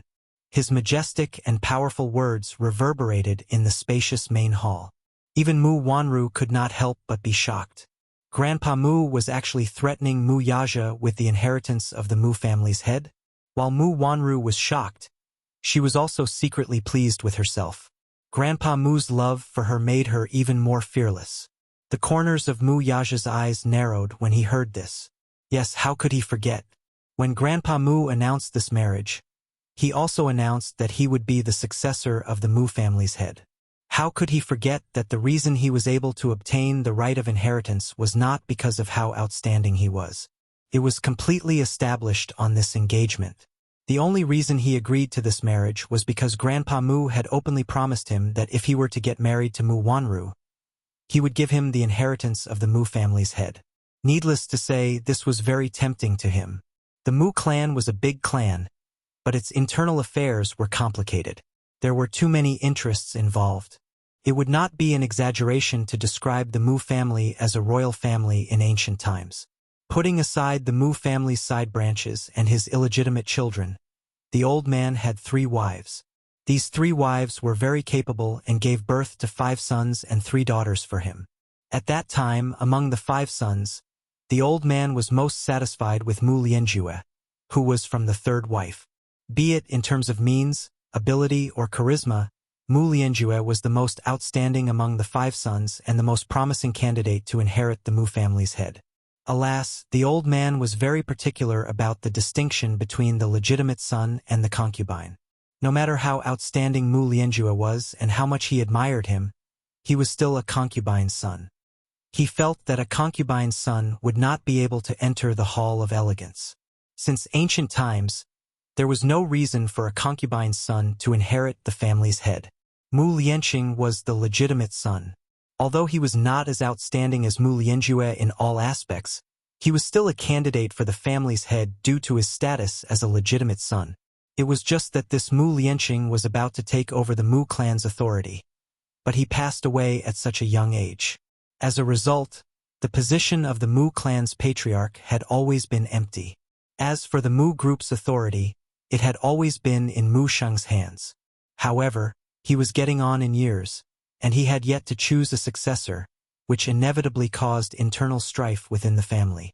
In ancient times, there was a 9 dragons competition for the throne. At that time, Emperor Kangxi had 24 sons, and 9 of them participated in the competition for the throne. Looking at the rich and powerful families, in order to fight for the position of patriarch and become the master of the family, there were many cases where brothers in the family turned against each other and killed each other. That was because he was anxious to select a successor to be the Mu family's head, so as to stabilize the family's internal affairs and prevent unnecessary turmoil. Mu Sheng had been looking for the next family head, and Mu Yaja was the one he was most satisfied with. Even though Mu Yaja was only 14 at that time, he had already won Mu Sheng's admiration. He felt that among the many young people, Mu Yaja's ability was incomparably eye-catching.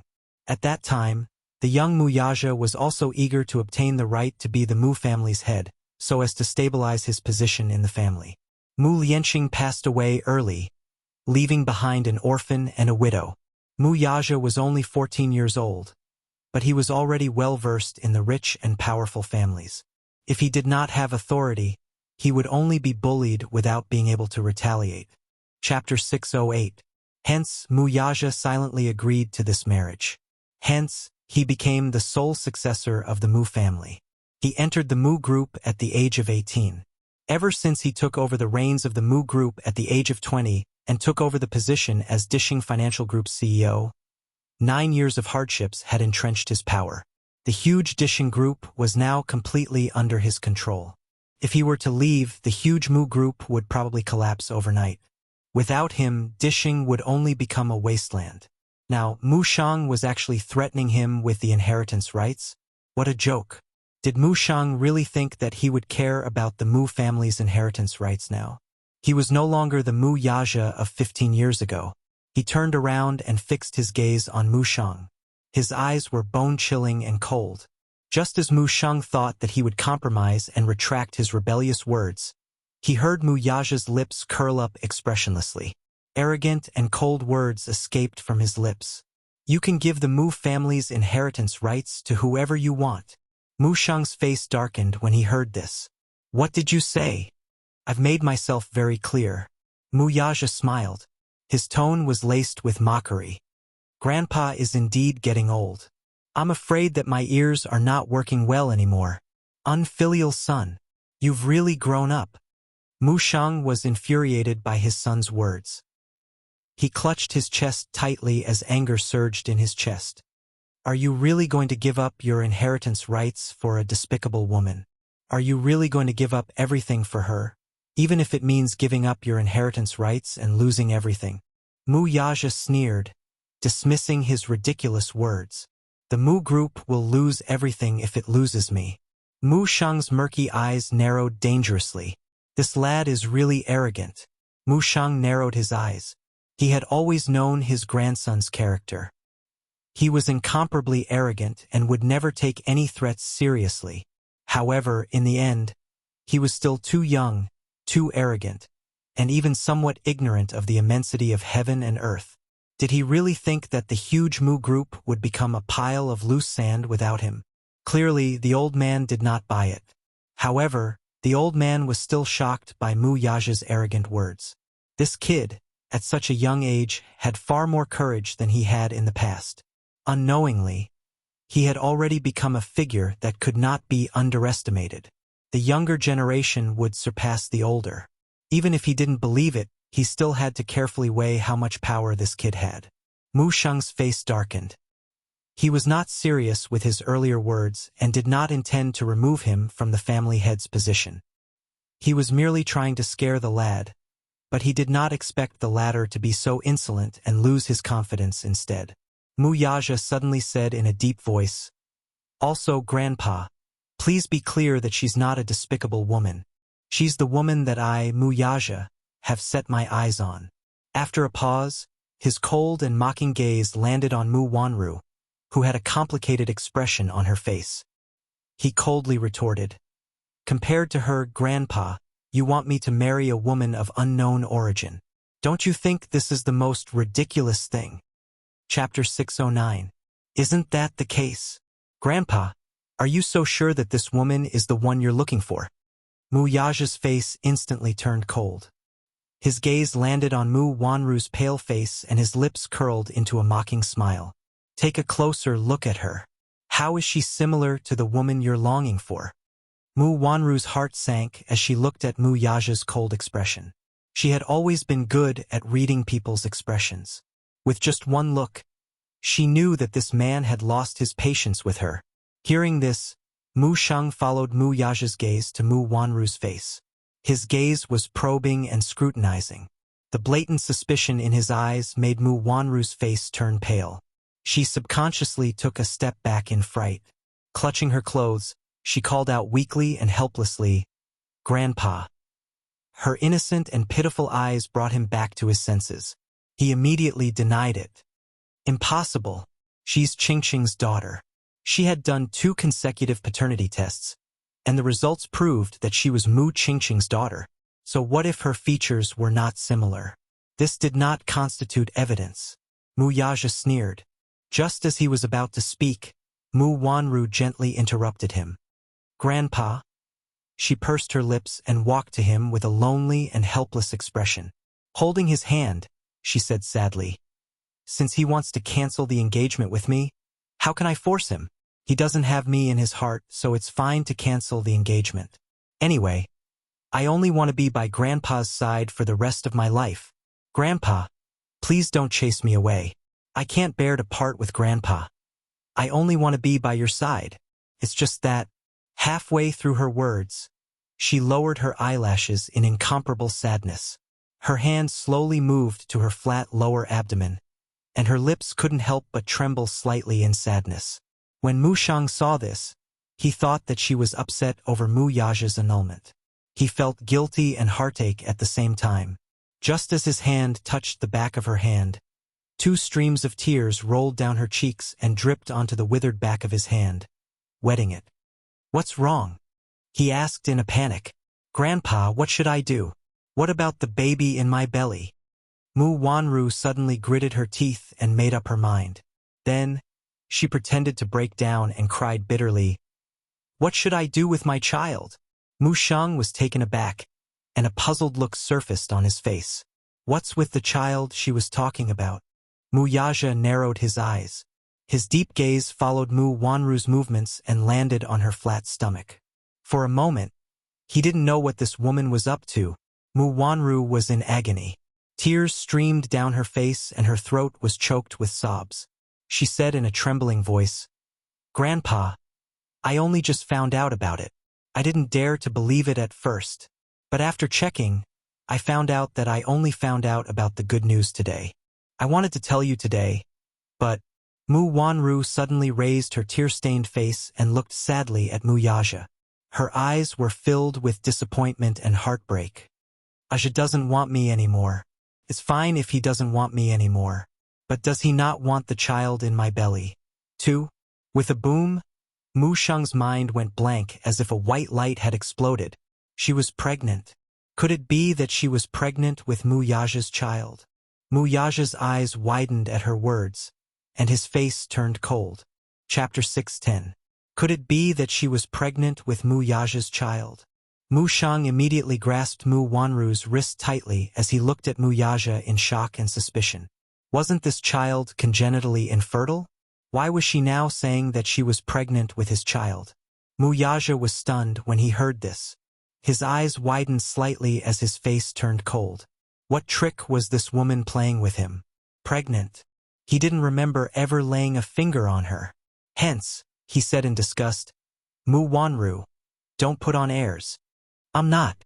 She held his hand tightly and clarified nervously and fearfully. "Grandpa, I only found out about it today, too. I originally wanted to tell you all this good news, but I didn't expect it to happen. But Aja said that he wants to call off the engagement with me, so this good news became bad news. But I'm really pregnant." Mu Yaja finally saw how shameless this woman could be.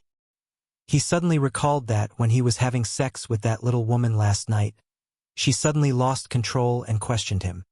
"You said that I belong to you, so who do you belong to? Mu Wanru? Could it be?" When he was not in the country, Mu Wanru came to show off in front of her and claimed that she was pregnant with his child to humiliate her? Obviously, she believed it. Was that why she had blacklisted his number and treated him so coldly, as if he hadn't seen him at all? She even asked him not to touch her out of humiliation. She even despised him for being dirty, just because she believed Mu Wanru's words? Mu Yaja instantly figured out the ins and outs of the matter, but he still felt a little annoyed. This stupid woman believed everything she heard. Was her trust in him so weak? She really needed to be taught a lesson. However, Mu Yaja did not expect Mu Wanru to jump into the fire pit herself. Or was her bluff just a delaying tactic? If that was the case, then Mu Wanru's scheming was deeper and harder to predict than he thought. He had not touched her at all, yet she dared to announce that she was pregnant with his child. Was she not afraid that he would do a paternity test after the child was born? Or, Mu Yaja's handsome eyes widened, and they turned cold in an instant. Or, did she not intend to keep the child at all? On the other hand, Mu Sheng's heart ached so much that it was about to bleed when he saw Mu Wanru's weak and helpless look. He immediately comforted her. "Roer, don't be anxious. Grandpa believes you. Grandpa believes you. Come and sit down." With that, he coaxed and cajoled Mu Wanru to sit on the sofa beside him. After a moment of shock, his face lit up with joy. "Roer, what nonsense are you spouting? It's a good thing that you're pregnant. It's a great thing. Don't worry." With that, he patted Mu Wanru's back and turned to face Mu Yaja angrily. "How can you say that? Roer is pregnant with your child. Isn't this great thing? What do you mean by pretentious? What are you talking about? You don't even have the basic responsibility of a man. Outrageous." Mu Yaja frowned slightly and coldly said, "Grandpa, I didn't touch her. Even if she's pregnant, it's not my child." Chapter 6:11. This is outrageous. It wasn't easy for you to have a child. This is a good thing. How can you abort it? Mu Sheng was furious as he accused him. "You unfilial son. Don't you even acknowledge your own child? Wanru has been helping you wholeheartedly. But what about you? You don't even acknowledge your own child. She's pregnant. If the child isn't yours, whose can it be?" Mu Wanru had always maintained a virtuous image in front of Mu Sheng. Naturally, he believed her words without a doubt. Instead, he thought that this unfilial son of his was irresponsible and did not even acknowledge his own child. But he's the child's father. Why won't he acknowledge his own child? Mu Wanru looked at Mu Shang sadly. Tears streamed down her face as her voice trembled and choked. Her whole body trembled. Seeing this, Mu Shang's heart ached even more. He immediately pulled her into his arms and comforted her gently. Don't cry, child. You've been wronged. Don't be afraid. Grandpa is here to stand up for you. You just have to focus on recuperating. Don't worry about anything else. Grandpa. Mu Wanru threw herself into his arms with a wronged look and cried sadly. Hearing her cries, Mu Shang's heart seemed to be cut with a bloody wound, and it hurt sharply. Mu Yaja raised a brow slightly, his lips pursed and stiff. This woman's acting skills are superb. Those best actresses in the entertainment industry can't even compare to half of her acting skills. If not for his sense of propriety, he would have been deceived by her innocent face and suspected whose child the child in her stomach belonged to. Regarding this, he did not intend to explain further. In this situation, Mu Shang only believed Mu Wanru's side of the story. No matter how he explained, he would not be able to defend himself. On the other side, Mu Shang's heart ached as he covered the back of Mu Wanru's hand and comforted her. Ro-er, don't be sad. If he doesn't acknowledge this child, Grandpa will. Sai, you have to think about yourself. You're pregnant now. Don't cry. Mu Wanru's bluff was done out of desperation. She had no choice but to resort to it. In order to protect his identity from being exposed, he did not hesitate to take the risk. She was keenly aware that Mu Yaja must have seen through her identity, but she didn't know when he realized it. Let's not talk about this for now. Seeing that her identity was about to be exposed, Mu Wanru had no choice but to reveal the fact that she was pregnant. Since Mu Yaja was aware of her identity, she could only use his trust in her to claim that she was pregnant with Mu Yaja's child. Mu Shang would definitely be overjoyed and believe her words.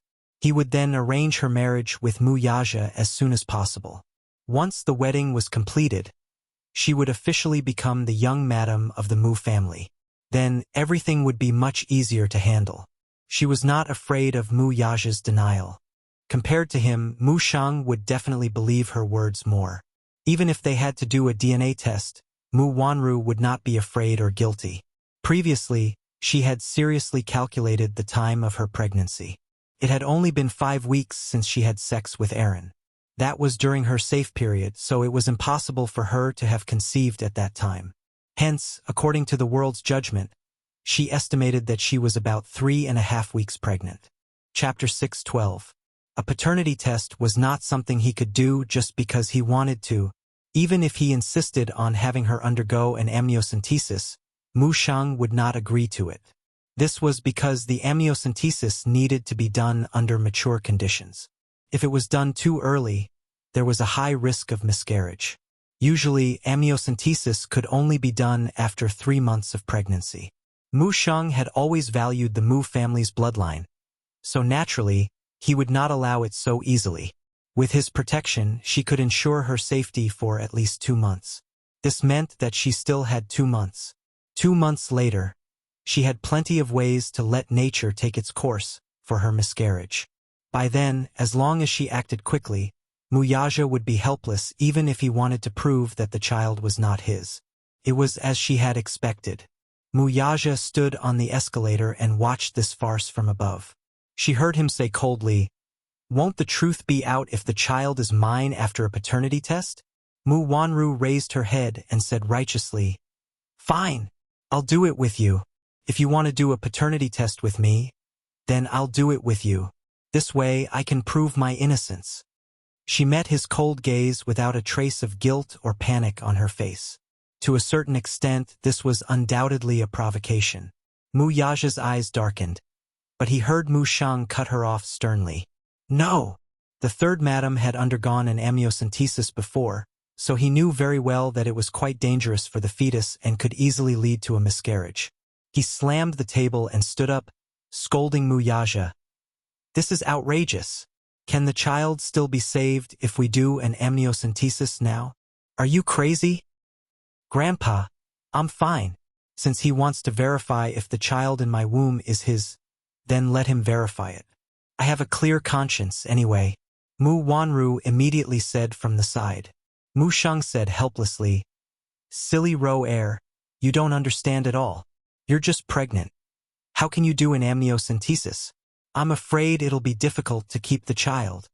Mu Wanru pretended to be angry and mumbled, It's fine if you don't want it. Anyway, he doesn't recognize this child. If the child is born and knows that his biological father doesn't recognize him, he will be very sad. Don't lower yourself to his level. Anyway, Grandpa won't allow you to do it. Just focus on taking care of the fetus and don't worry about the rest. He coaxed at once.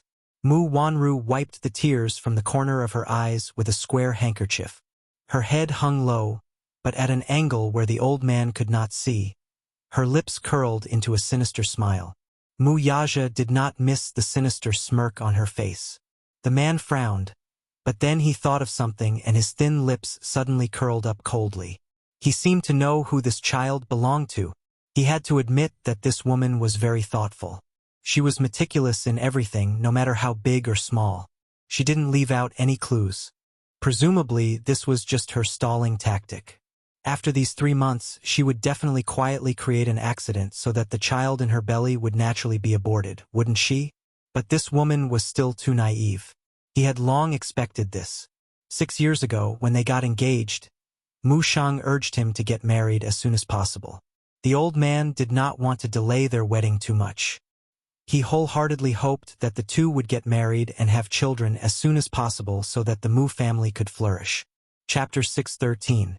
Alas, Mu Wanru was merely a pawn he used in exchange for the inheritance of the Mu family. He could get engaged to her, and he did not mind getting married to her. Impossible. Hence, he fabricated the news of her being infertile. Everyone believed it to be the truth. When Mu Shang learned of Mu Wanru's infertility, he, who had always valued his family line, was somewhat hesitant. The marriage was delayed again and again because of this. Mu Wanru also believed it to be true and thought that she was infertile. Unbeknownst to her, she was merely a pawn in the man's game of chess from the start. Moreover, he already had evidence of her cheating on him. Be it the audio tape or the CCTV footage, how could the evidence in his hands not prove her innocence? This woman was too naive. Playing such a clumsy game with him was truly laughable. Was she really so naive to think that he would not be able to produce evidence of her cheating other than an amniocentesis and a paternity test? Mu Yaja smiled. Grandpa, if you find out one day that the child in her stomach is not mine, what will you do? Mu Shang's heart skipped a beat as he looked at him. Then his doubtful gaze landed on Mu Wanru. Hearing this, the latter shook her head innocently and said timidly, Grandpa, you must believe me. If it's possible, I can do a paternity test now. He can deny the child in my stomach, but he can't belittle my innocence like this. Mu Shang hurriedly said, Wanru, Grandpa believes you. When the child in your stomach is 5 months old, we can do a paternity test to prove your innocence. All right, I'll produce evidence to prove your innocence. Mu Yaja's face was calm, and his eyes were cold. He then turned around and went upstairs expressionlessly. His cold voice made Mu Wanru's bones tremble uncontrollably. This man seemed to be scarier than she had imagined. What other tricks did he have up his sleeve that she didn't know about? Mu Wanru couldn't help but feel a little flustered. She didn't know if he really had some secret evidence in his hands. She was very careful, so she shouldn't have left any traces behind. He shouldn't be caught red-handed. However, Mu Yaja's eyes flashed with disdain and fierceness, as if he really had something that could be used against her. She couldn't suppress the panic in her heart. She couldn't help but feel that this man must have evidence of her in his hands. Otherwise, he wouldn't be so calm as if victory was within his grasp.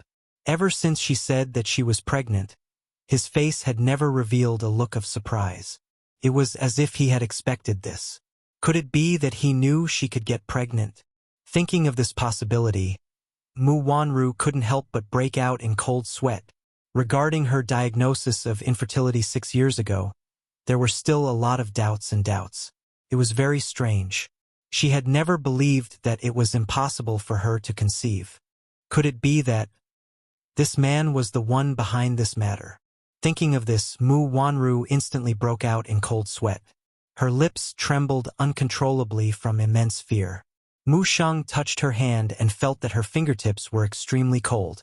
He looked up and saw the cold sweat rolling down her face. The fear in her eyes could no longer be concealed and was on the verge of bursting out. Chapter 6:14. Mu Wanru held his hands, intending to add fuel to the fire. Grandpa, I'm scared. I'm really scared. You have to believe me. If the child in my stomach isn't his, who else can it be? Didn't he accuse me of having an affair with another man? How can I do that? Grandpa, you have to believe me. I won't do anything to let him, you, or the Mu family down. Am I right? The old man nodded his head repeatedly, clearly believing her words. I believe you. How can my rower do such a thing? Grandpa believes you. But he really wants to do a paternity test with me. Grandpa, it's not that I don't dare to do it. It's just that I can't bear to part with this child. If the child in my stomach gets hurt, I really don't know if I can still have a child in this lifetime. Mu Wanru's tearful and pitiful look made his heart ache even more. He kept consoling her. Good girl. Don't worry. Grandpa is here. No one is allowed to touch a strand of your hair. I won't allow anyone to harm the Mu family's bloodline. Don't be sad. Even if he doesn't acknowledge this child, Grandpa will. Mu Wanru was overjoyed, but her face revealed an aggrieved and touched expression. She threw herself into his arms and cried, Yes, Grandpa loves Rower the most. Nestled in his arms, Mu Wanru could not stop sobbing sadly. Her face was filled with panic and fear. Song Qingling Kindergarten. At the school gate, children were being led by the teachers to the school bus hand in hand. Yun Tianyu stood at the school gate and sent a message to Li Hanlin. When he raised his head, he was surrounded by a group of innocent and adorable Lolas. They were like stars surrounding the moon. He was used to seeing this, though. Yun Tianyu's face darkened slightly. His beautiful, jet-black hair fell softly to his ears, and his pair of eyes were especially bright and beautiful. A little girl reached out to tug at the corner of his shirt in an attempt to say a few words to him. Just a word would do. Yun Tianyu gently turned his body away, seemingly repulsed by her intimacy. The little girl, however, did not seem to mind at all. Instead, she smiled contentedly at him and asked, Yu, where are your parents? Do you always go home alone? Yun Tianyu expressionlessly turned his head away, not wanting to bother with her. However, the naive child mistakenly thought that he was a little disappointed. Her expression was a little pitiful as she grabbed his sleeve and said, Yu, I can accompany you. He expressionlessly took out his phone and looked at the time.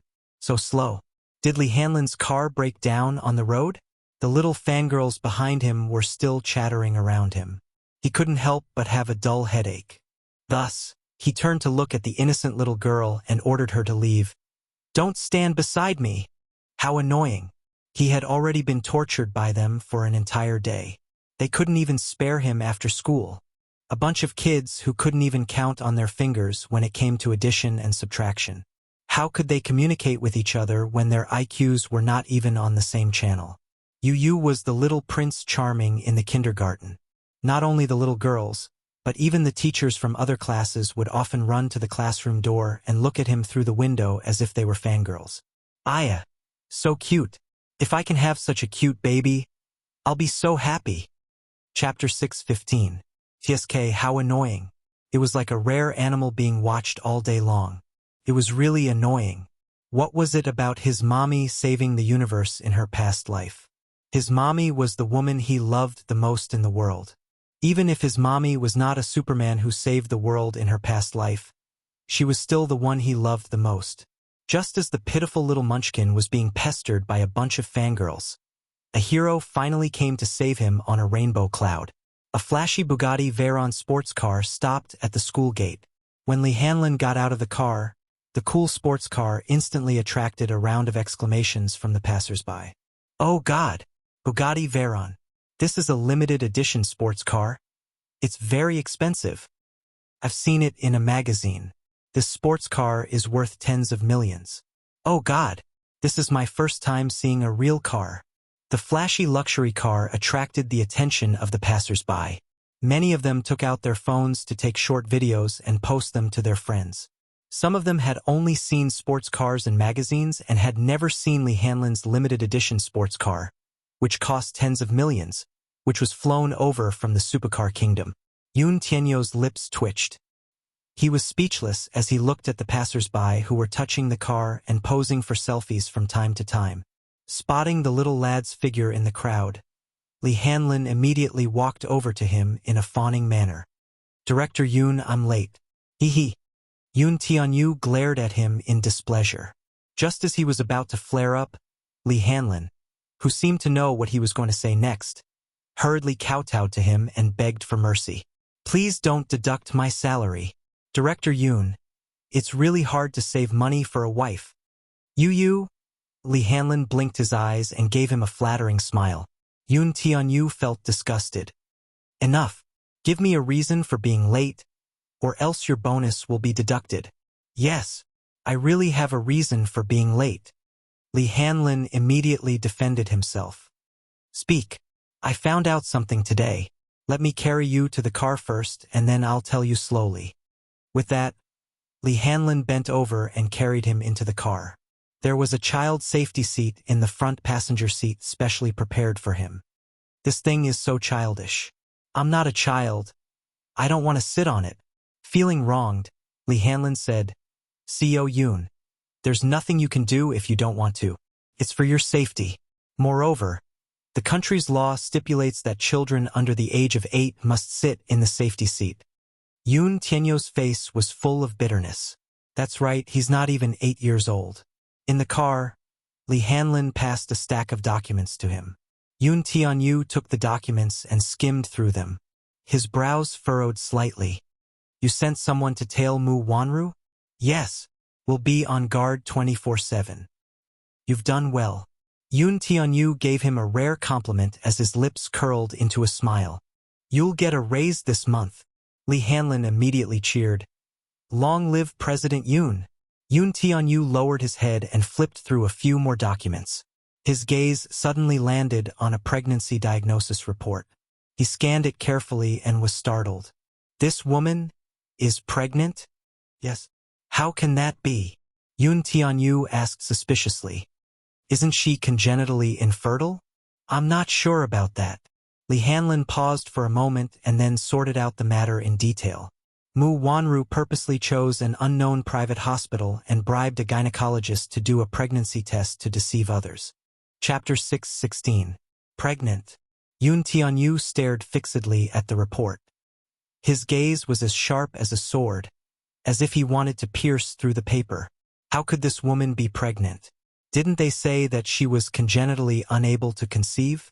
Why was there such a pregnancy diagnosis now? What a joke. Yun Tianyu doubtfully reread the diagnosis report several times to make sure that he was not mistaken. "Is this news reliable?" "It's reliable. This woman is really pregnant." Li Hanlin patiently explained while observing his expression. "Who was the father of the child in her belly? Was it Mu Yaja's?" D*MN. Yun Tianyu crumpled the pregnancy diagnosis report into a ball. His beautiful eyes were burning with indignation. He had clearly laid his cards on the table. Since he wanted to woo his mother and be his daddy, he had to get rid of all the women around him. This was his bottom line, his principle, and his mother's bottom line. It was not to be violated. What did he say to him back then? He said that he would handle it well.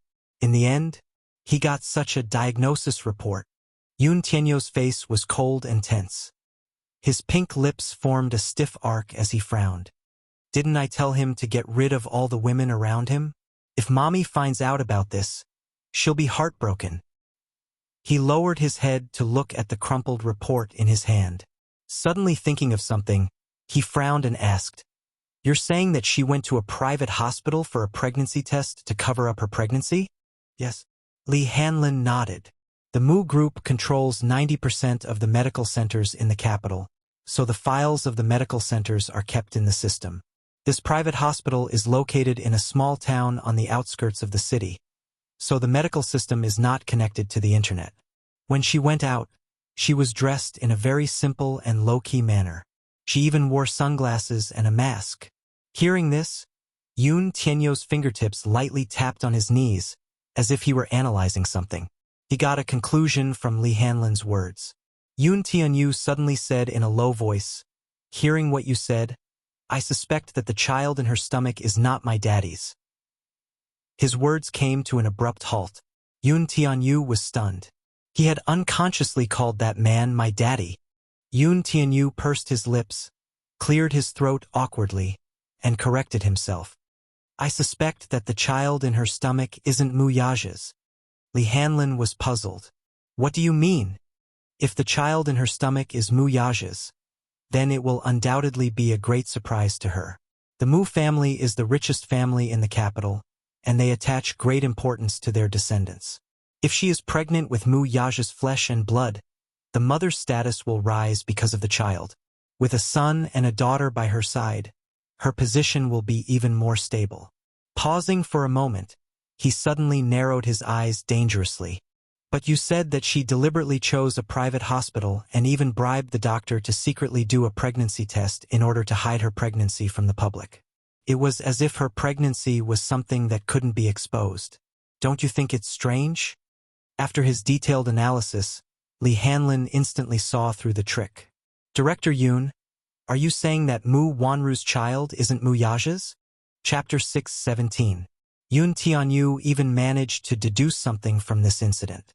Mu Yaja had never laid a finger on Mu Wanru. Yun Tianyo's heart was instantly satisfied. If Mu Yaja really gave him a half-brother or sister, he would not acknowledge it. Li Hanlin could not help but raise his eyebrows in amazement at Yun Tianyo's wit and intelligence. "Director Yun, if you didn't mention it, I would have thought that your daddy had impregnated her." Yu glanced at him contemptuously and mocked him mercilessly. "Agent Li, do you think I'm like you? Do you have a low IQ?" Li Hanlin felt aggrieved by Yu's contemptuous gaze. Did he have to be so black-bellied? Did he have to be so sharp-tongued? He even mocked him for having a low IQ.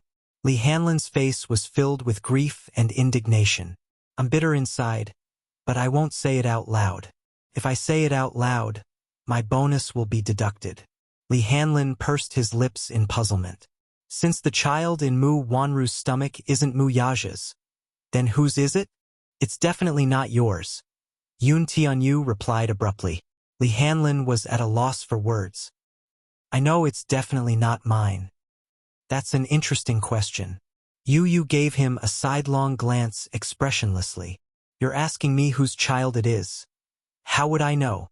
Do you think I'm a god?" Li Hanlin clapped his hands in glee. It seemed that this child was not a god.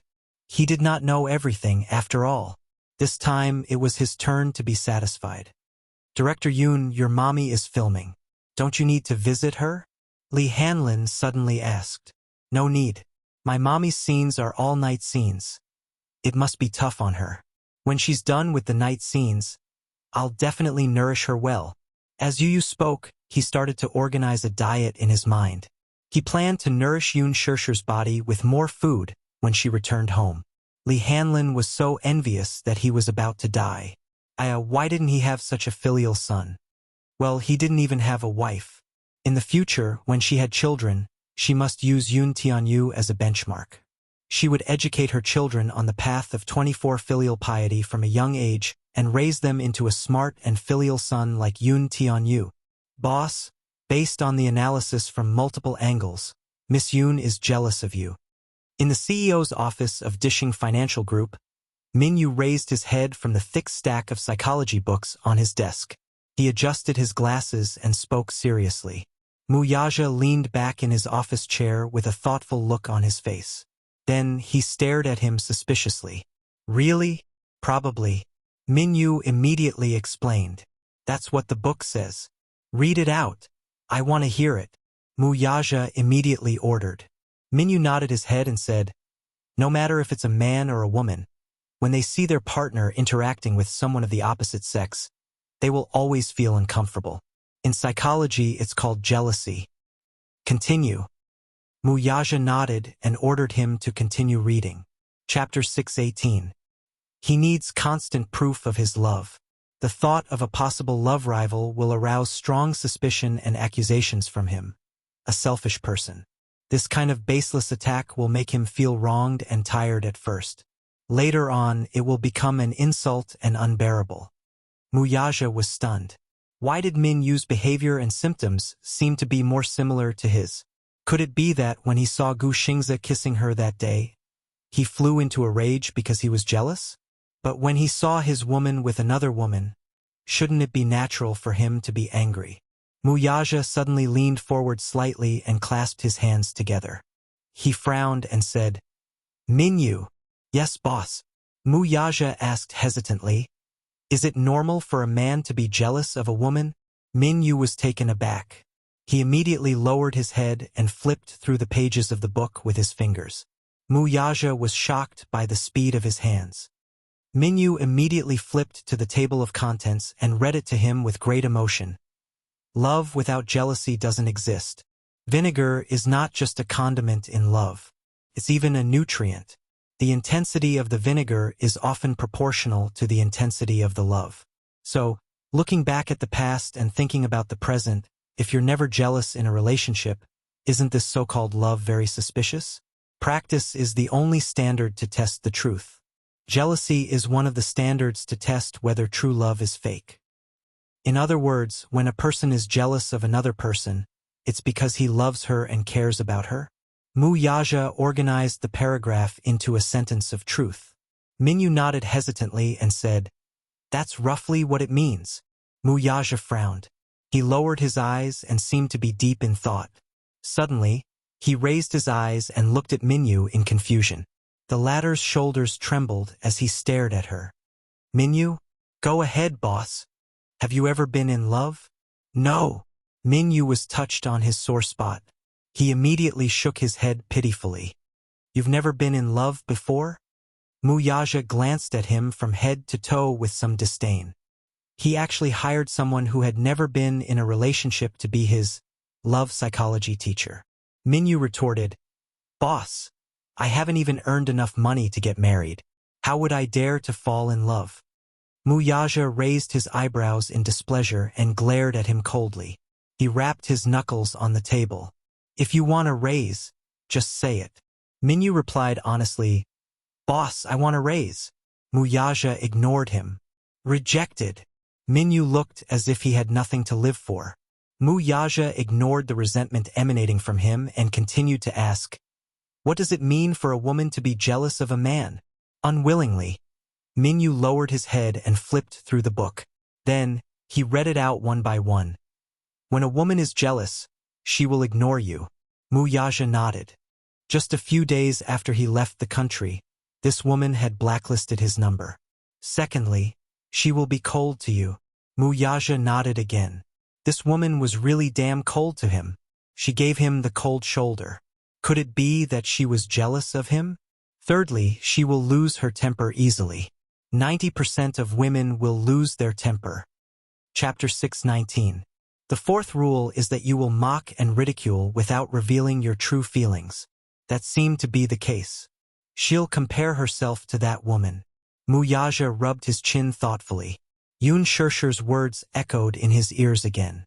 "You said that every part of my body belongs to you. What about you? Who do you belong to? Muwanru?" She'll appear depressed, accompanied by sad crying, and unable to recover from the setback. Min Yu listed out the reactions of women to jealousy one by one. Even if he didn't list all of them, most of them matched. Could it be that the woman had blacklisted him, treated him coldly and alienated him, secretly mocked and ridiculed him, and even compared him to other women? These were all reactions of jealousy. Wuxia naturally put it into the equation. Jealousy equals love. Did that mean that this woman was jealous because she liked him? Wuxia couldn't help but smile at this realization. The coldness in his eyes gradually eased, and there was a hint of joy. Min Yu raised his head and looked at the excitement and complacency on his boss's face in shock. Under his gaze, Wuxia came back to his senses. However, when he saw Min Yu staring at him so blatantly, he immediately stopped smiling, cleared his throat, and glared at Minyu unhappily. "Continue reading your book." Minyu immediately calmed down and didn't dare to look at him again. You have to be good at controlling your emotions and respecting the other party's feelings. You have to know that she's not your private property. "She's my private property," Wuxia corrected him unhappily. "She has the right to be with others, and even to love others." Wuxia immediately interrupted him with a cold look in his eyes. "She has no right to be with men other than me, and she has no right to love other men." The strong and dangerous aura emanating from him shocked Minyu so much that he didn't dare to speak for a long time. "Minyu, boss, is this book authentic?" Wuxia questioned. "How can there be such a ridiculous statement?" "Yeah." Minyu flipped to the next page and added, "It also says that although being jealous is a sign of liking someone, it's still far from true love. If you're jealous, there's only one way out, to use love to get love back." Using love to obtain love? Wuxia couldn't help but fall into deep thought as he leaned back in his chair with an unreadable expression on his face. Do women have a deep obsession with marriage? What do women usually think about marriage? Minyu shook his head blankly. I don't know. He also wanted to answer this question. It was a pity that he didn't even have a girlfriend. Wuxia glared at him. If you don't know, then why aren't you investigating? Minyu immediately took out a book titled The Psychology of Marriage and started reading it silently. It's easy to fall in love, but it's hard to get along with each other. The biggest difference between marriage and love is that love is based on the other party's strengths, while marriage is based on the other party's weaknesses. In marriage and love, communication is often a big problem, and this is often caused by the difference in perception of love between men and women. Wuxia nodded thoughtfully. Chapter 620. Is that so? Wuxia mumbled doubtfully. Minyu replied, Well, a woman's heart is like a needle at the bottom of the ocean. I don't really understand. Wuxia replied, Marriage is just a piece of paper. Do women actually see it as a sense of security? He really couldn't understand what women were thinking. Wuxia was a little confused. Can't you get a divorce after you get married? Minyu thought about it seriously for a while and said, I think that women yearn for marriage not only because of the sense of security that a piece of paper can give them, but also because they yearn for their man's love to become a legitimate thing. Wuxia gently rubbed the thumb ring on his finger. His eyes were filled with thoughts, but he didn't say anything. Boss, do you not know how to coax a woman? Minyu winked slyly. Let me give you a suggestion. Let's hear it. Minyu immediately leaned over and whispered in his ear. Wuxia looked at him suspiciously. Will it work? Yes, it will definitely work. Women like romantic things. Wuxia glanced at him and pursed his lips. Go and arrange it.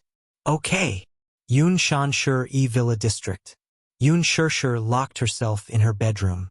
She couldn't go anywhere for an entire day. She wanted to go home, but a servant stopped her at the door. Yun Shanshi Villa was located in a piece of land with good feng shui in the suburbs. It was far away from the hustle and bustle of the world. The scenery was picturesque and beautiful. When she walked out of the entrance, she could see a winding mountain road in the distance. It stretched for thousands of miles. Because it was a private villa area, there were basically no public transport routes or taxis. If she insisted on leaving, she would have to walk down the mountain to have a chance of getting a taxi. Yun Shanshi was extremely frustrated. Wuxia, what was this man thinking? Why did he leave her alone in the villa and disappear without a trace? What was he doing? In the afternoon, Yu called to ask if the filming was going well. Of course, Yun Shanshi couldn't tell her that she wasn't on set anymore. Originally, she was supposed to have a scene today, but after Wuxia's nonsense last night, she didn't know what the crew would think of her. What did Lin Fengtian think of her? She tried to summon up the courage to call Lin Fengtian and apologize. Because of her personal reasons, she had affected the normal progress of the crew. She felt very guilty about it, especially Wuxia, who had pushed Lin Fengtian to the ground so roughly. He must have been injured. Where is Gu Xingzi? He should be injured as well, right? He was afraid that because of this, the progress of the production could only be temporarily delayed. Thinking of this, Yun Shirshir felt guilty. In his heart, he hated Mu Yaja for being so unreasonable. In the evening, there was a knock on the bedroom door. Yun Shirshir covered herself with the blanket and didn't want to bother with it. The knocking continued for a long time. Suddenly, the butler's polite voice came from the door. "Miss Yun, are you asleep?" "I'm asleep," Yun Shirshir replied in annoyance. There was another silence outside the door. Then, there was the soft sound of keys. Yun Shirshir was shocked. She immediately sat up from the bed, put on her slippers and walked to the door. However, the door that was originally locked was opened from the outside. She couldn't help but feel a little angry. "Didn't I say that I was asleep?" Chapter 621. Yun Shirshir was startled. "You want to send me home?" "Yes," the butler explained. "The president just called and asked us to send you home." Yun Shirshir's face froze. She didn't know why, but when she found out that it was this man who asked the butler to send her home, she felt a little disappointed. However, it quickly dissipated. "He said he wanted to send me home?" "Yes," the butler said and carefully handed over a small dress. "The president sent someone to give this to you. If you don't mind, we'll help you change into it." "What is this?" Yun Shirshir's gaze fell on the small black dress. It was a Chanel haute couture dress. It was elegant and beautiful, and one could tell that it was worth a lot. It wasn't for formal banquets, but more like the small dresses worn by socialites in high society. It was simple, but it didn't lose its elegance. She couldn't help but frown. "I don't want it." She didn't want to wear the clothes he gave her. When the butler heard this, a panicked look appeared on his face. "Miss Yun, this is a little gift from the president. He repeatedly told us to help you change into it, otherwise, Miss Yun, please don't make it difficult for us." Yun Shirshir said in a huff. "I don't want it. Tell him I don't like it." "You don't like this style?" the butler asked respectfully. This was a style personally chosen by the president. When they saw it, they also felt that Yun Shirshir would look good in it. "I don't like this style," Yun Shirshir said coldly. "The president didn't just send this one. If Miss Yun doesn't like it, there are a few more styles for you to choose from." With that, the butler immediately called out, and a row of fashion clerks in high-class uniforms rushed in. They spread out in front of her, each holding a set of high-class clothes of different styles for her to choose from. "Didn't you say you were going to send me home? Why did you make me change into this for a trial? Where's Mu Yaja? What is he trying to do?" Yun Shirshir couldn't help but feel annoyed. She didn't know what he was trying to do. Everyone looked at each other and shook their heads in confusion. "The president only told us to help you change into the dress and send you to the car. The car is already waiting for you outside." Upon hearing this, Yun Shirshir immediately walked to the floor-to-ceiling window and lifted the curtains. When she saw a luxurious limousine parked outside the courtyard, she was momentarily baffled. She really could not fathom the man's intention. However, she turned around and looked at the troubled faces behind her. She suddenly sighed and pointed at the black dress and said, "Forget it. I won't make things difficult for you. Just this one, I will change into it myself." The servant's face immediately lit up with joy. She left the dress in the room and retreated out of the door. Yun Shirshir changed into the gown and looked at the mirror. The black gown on her made her look even more elegant and slender. It also accentuated her snow-white skin. Her black hair, which was as beautiful as brocade, slanted from her shoulders to her waist. She exuded the aura of a socialite. As soon as she opened the door, the stylists waiting at the door immediately surrounded her. Hair, makeup, jewelry, and high heels were undoubtedly a huge project. Yun Shirshir felt that something was wrong. "What are you trying to do?" The stylists were also confused and shook their heads. Chapter 622. The Bentley slowly parked in the parking lot of Hushin Island. Hushin Island was artificially developed 2 years ago, and now it had become a landmark in the capital. And this restaurant was located on Hushin Island. Could be said to have a picturesque view. Bali Western Restaurant. It was the best Western restaurant for couples in the capital. It was very romantic. It was said that this Western restaurant only served one pair of couples a week. It was rumored that this was the most expensive restaurant in the capital. Whether it was the dishes or the fine wine, they were all extremely luxurious. Therefore, it was widely rumored that Bali's couple's set meal was worth tens of millions. Yun Shirshir initially found it unbelievable when she heard about it. How could anyone be stupid enough to spend 10 million on a Western meal? However, when she got out of the car, she was surprised to see a gorgeous cruise ship docked by the shore. It was so beautiful. It was already nighttime. The entire island was covered in colorful lights. It was extremely romantic. The night breeze blew a burst of floral fragrance. The flowers on the shore bloomed like a magnificent carpet. The sky was filled with bright stars. The lake was decorated with starlight and starlights. The scenery was breathtaking. Yun Shirshir couldn't help but be deeply attracted by the romantic scenery. She walked along the lakeside. The fragrance of flowers, the night view, and the starlights made her fall into a trance. When she came back to her senses, the car had already driven away. What did he mean? Why did he leave her here alone? Yun Shirshir's heart skipped a beat. Looking around, she saw a harbor not far away. The night view of Hushin Island was very beautiful. Not only that, there was also a port by the lake equipped with a cruise ship. After boarding the cruise ship, one could travel around Hushin Island. However, the ticket price was not cheap, but it attracted many people. Therefore, there was a long line at the port. Many people were waiting to board the cruise ship to enjoy the beautiful night view. Yun Shirshir was obviously confused. She didn't know what Wuxia was doing. He let her wear such a gown and left her here alone. She didn't know how to get back to the city from here. She should be able to get a bus here, but she didn't have anything on her. She didn't bring her phone or wallet. He couldn't help but feel a little depressed.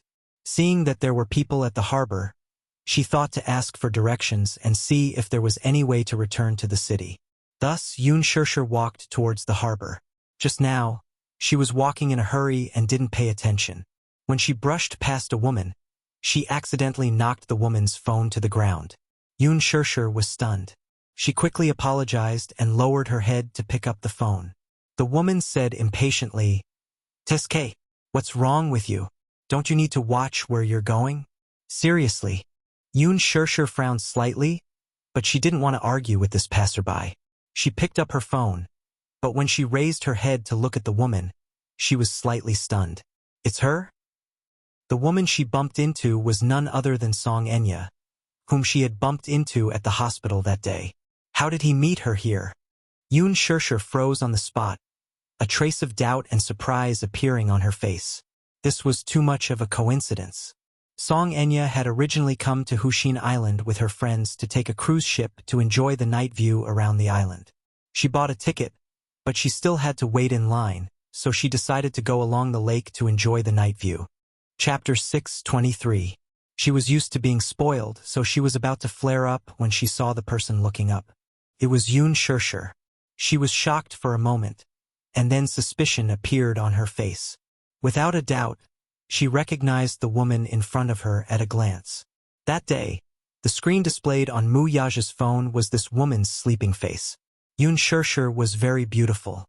She was different from those female celebrities in the entertainment industry who had walked out of the plastic surgery production line. Be it her facial features or temperament, she was very recognizable.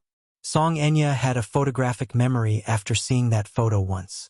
Unlike the sleeping face in the photo, she was now wearing an elegant black dress with delicate and clear light makeup on her face.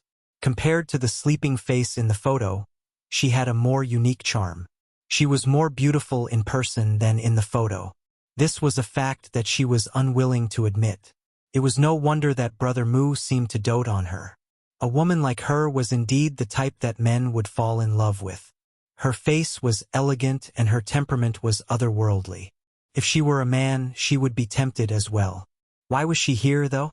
Yun Shirshir felt a little strange when she saw Song Enya staring at her in shock. Naturally, she did not know that Song Enya had seen her photo on Wuxia's phone. She thought that Song Enya was angry at her for bumping into her, so she quickly handed the phone back to her. "Sorry, I was careless just now. Take a look and see if the phone is damaged." Song Enya took the phone from her hand and lowered her head to take a look. There was no damage to the phone. Seeing that the phone was not damaged, Yoon Shirshir turned to leave. However, Song Enya called out to her. Yoon Shirshir.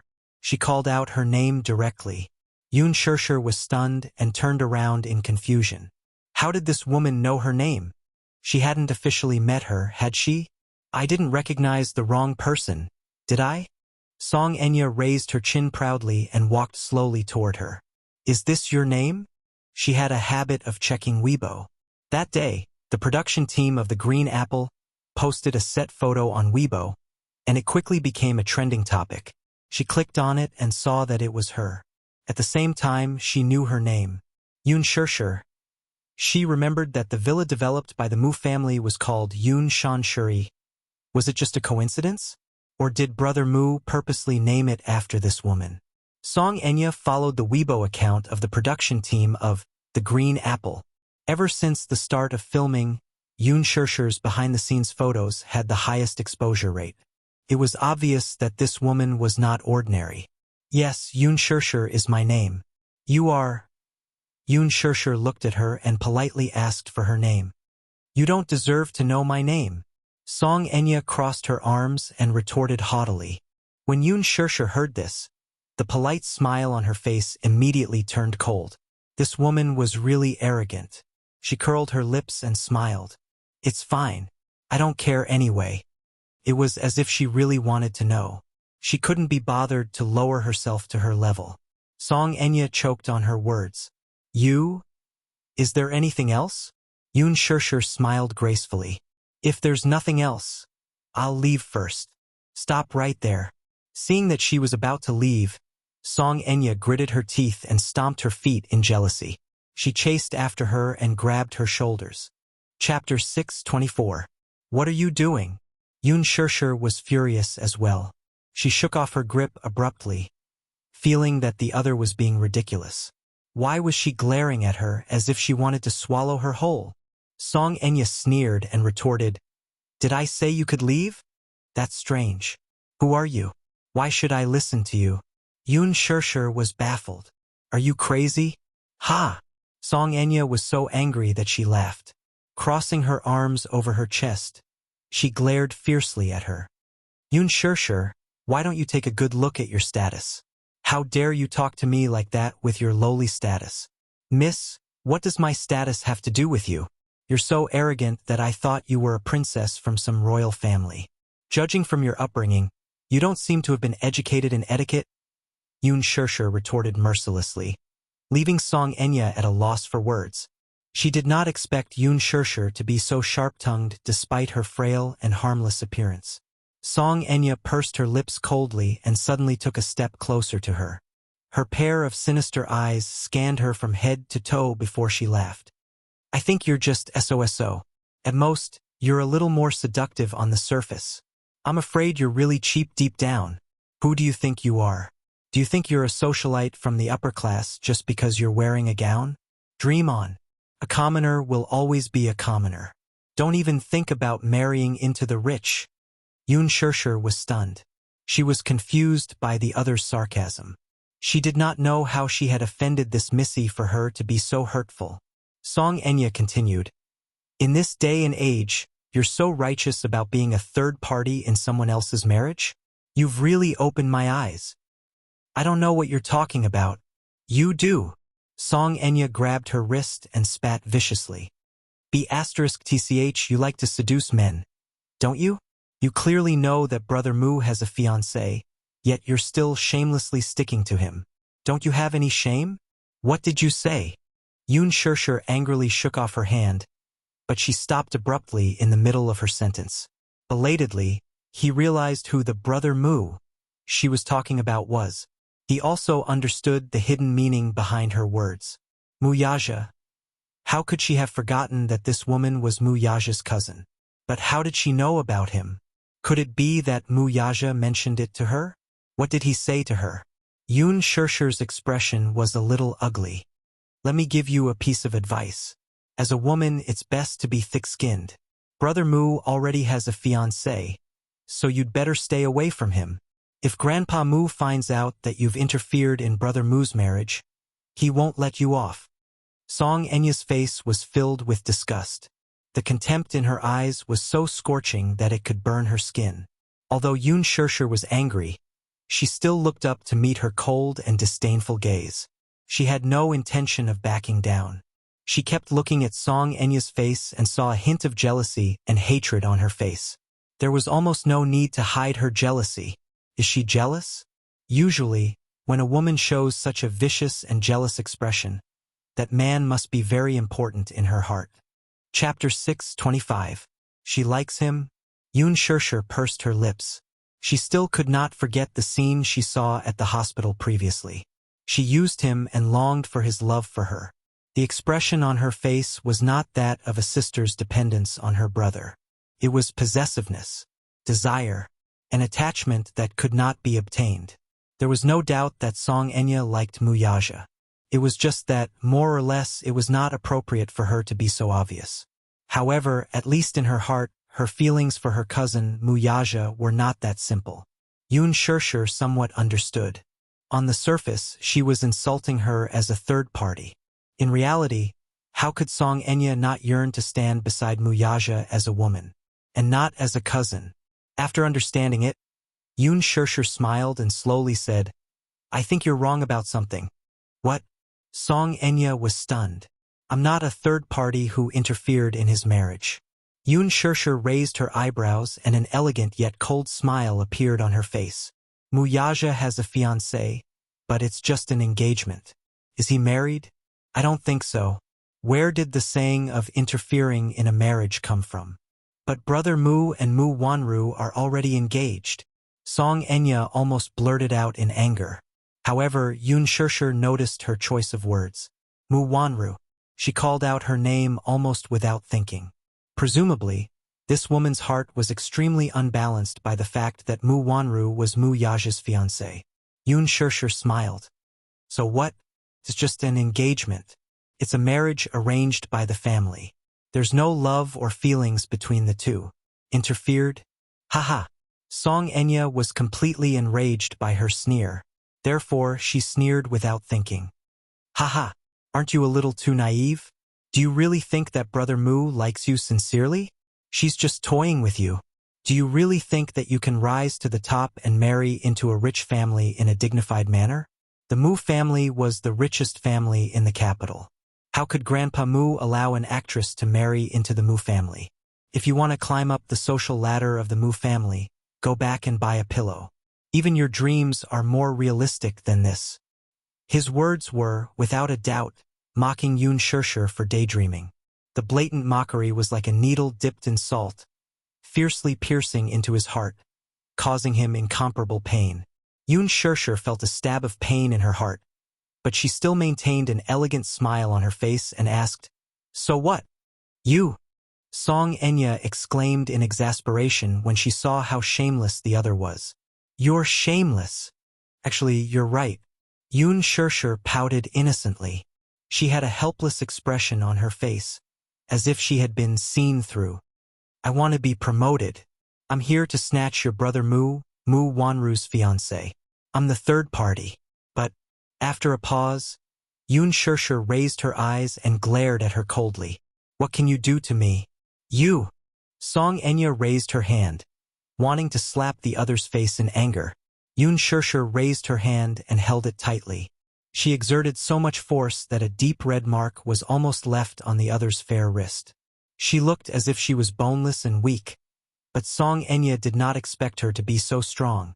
Chapter 6:26. What's the matter? You can't win an argument, so you want to get physical? What a missy's temper. Yun Shirshir suddenly flung her hand away. Caught off guard, Song Enya lost her balance and fell to the ground. Haha, interesting. You're Mu Yaja's cousin, aren't you?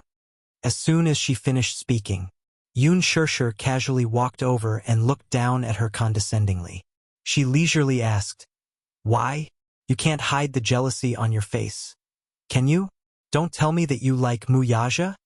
Her voice was casual, but there was a strong sense of sarcasm in it. Yoon Shirshir's rhetorical question made Song Enya's face turn ghastly pale in an instant. There was no doubt that women understood each other. Men could not tell. Muyaja could not tell. However, it did not mean that Yoon Shirshir could not tell.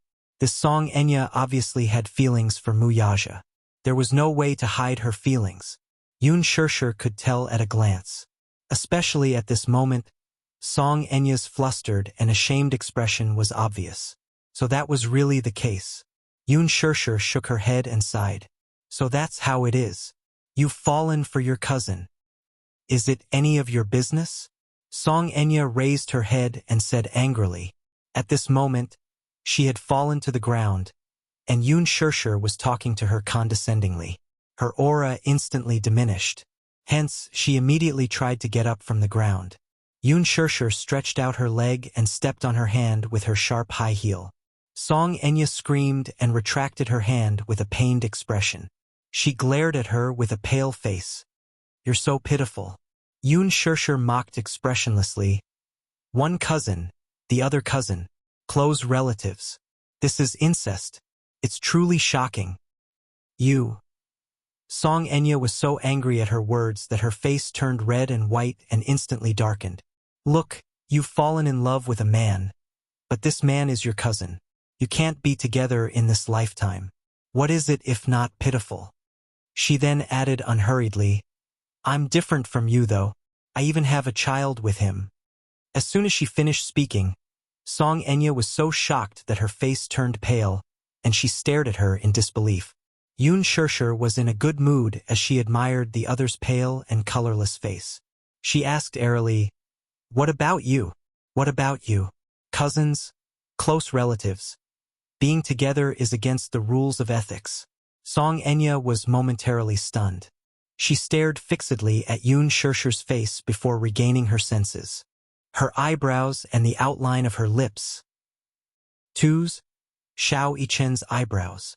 At first, she did not pay attention to it, so she did not realize this. Now that she saw it, she was shocked. Could it be Xiao Yichen is Mu Yaja's child? This realization almost hit Song Enya to hell, and she was instantly buried in a sea of fire. Who's the wishful thinking and daydreaming? Do you think you can be with the man you love without me? Yoon Shirshir sneered as if mocking her naivety. That's what's really laughable. Shut up. Shut up. You shut up. Song Enya screamed and covered her ears, not wanting to hear her mockery. Chapter 6:27. Song Enya's heart skipped a beat when she heard that. She raised her head, feeling suffocated, and met Yoon Shirshir's cold gaze. He said that he only treats you as a younger sister. If I take it to heart, he'll keep a distance from you and even cut off all contact with you. That one sentence sent Song Enya to hell mercilessly. At that moment, even her heart seemed to have stopped beating. Tears burst out of her eyes and rolled down her cheeks. She clenched her teeth tightly, unwilling to look up and let Yoon Shirshir see her sorry state. She could only choke on her sobs. You're lying. You're lying. Brother Mu loves me the most. He would never lie to me because of you. If you don't believe me, you can ask him. Yoon Shirshir was not lying. This was what Mu Yaja said himself back then. She was just repeating what he said. Yoon Shirshir pursed her lips as she recalled how Song Enya had acted all high and mighty in front of her earlier. The thought of it infuriated her. Now that she knew that Mu Yaja only treated her as a younger sister, she could not take the blow and broke down. She was just a vase and very delicate. In fact, she was also a woman who held grudges. One was not a gentleman if one did not take revenge. Therefore, she planned to add another stab to Song Enya's bloody wound. It seems that you don't have much weight in his heart. He actually cut off all contact with his cousin because of a woman you said was just a game. I've really let you down for being so devoted to him. Song Enya screamed at her uncontrollably. Shut up, you be *tch. With that, she pounced on Yoon Shirshir from the ground with bared fangs and brandished claws. That shrewish posture made it seem as if she wanted to strangle her to death. At this moment, Song Enya had already lost her rationality after being provoked by Yoon Shirshir's words. All she wanted was to teach this be *tch a lesson, Yun Shirshir, however, did not even bother to look at her. With a slight movement of her body, she hooked Song Enya with the tip of her foot. In her fury, the Missy did not see the tripper clearly and tripped unsuspectingly, falling face first into the mud. The cement floor was filled with jagged gravel. Song Enya, who was wearing a short skirt, scraped the skin on her knees from the fall, causing numerous bloody spots to appear on them.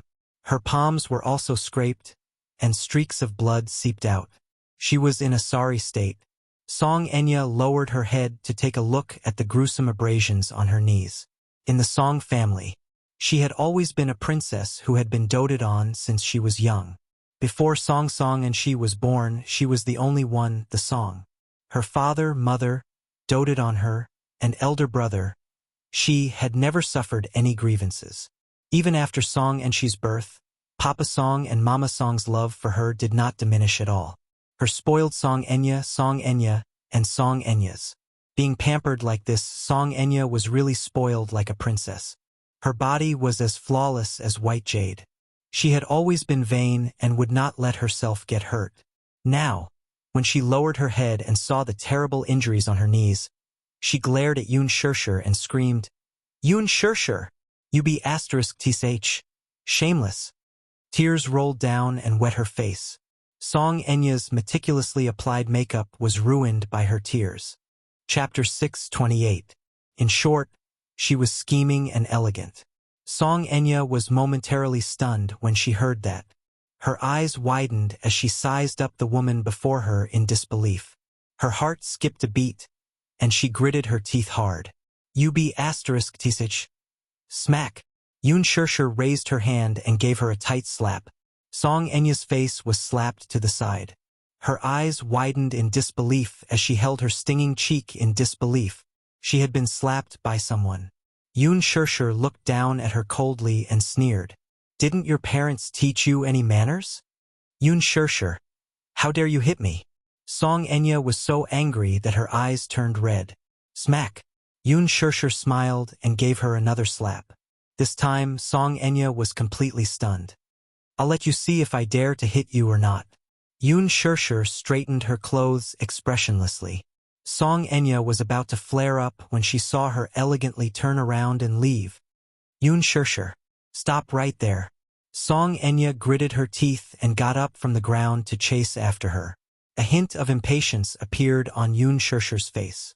This Song Enya really doesn't know pain until she suffers. While the two were arguing, a waiter, who had been waiting at the port for a long time, saw the scene and locked his gaze on Yun Shirshir. Seeing her black off-the-shoulder gown, silky hair, and exquisite makeup, he knew that she must be tonight's VIP guest. Hence, he hurried forward and interrupted Song Enya's unreasonable tantrum. "Hello, may I ask if you're Madam Yun Shirshir?" Yun Shirshir turned around and saw the man in his uniform. He looked dignified and polite, so she smiled at him. "Hello, I am. May I know who you are?" "Madam Yun. I'm the manager of Bali Restaurant. You're tonight's VIP guest, so I'm here to pick you up for dinner." Yun Shirshir was stunned. Song Enya, who was behind her, was also stunned. Bali Restaurant. Even Song Enya was shocked by this. Did Yun Shirshir come here to keep an appointment? In Bali, a set meal for couples was worth 13 million. Even in the whole of Beijing, this was a sky-high price. Bali was a Western restaurant that was rumored to be extremely dreamy. It was said that the dishes included 8 delicacies, accompanied by aged wine. From the small dishes to the large decorations, all of them were noble and exquisite. It was said that before the meal, they would take a 30-minute helicopter ride overlooking the beautiful scenery of Hushin Island. During the meal, they would also receive 10,000 roses. Just this alone was enough to make many women scramble for him. Being able to go on a date in Bali had become a symbol of supremacy. Who exactly was Yun Shirshir meeting? Her heart skipped a beat. Could it be Brother Mu? Yun Shirshir was also a little surprised. However, she had already guessed who had arranged all of this.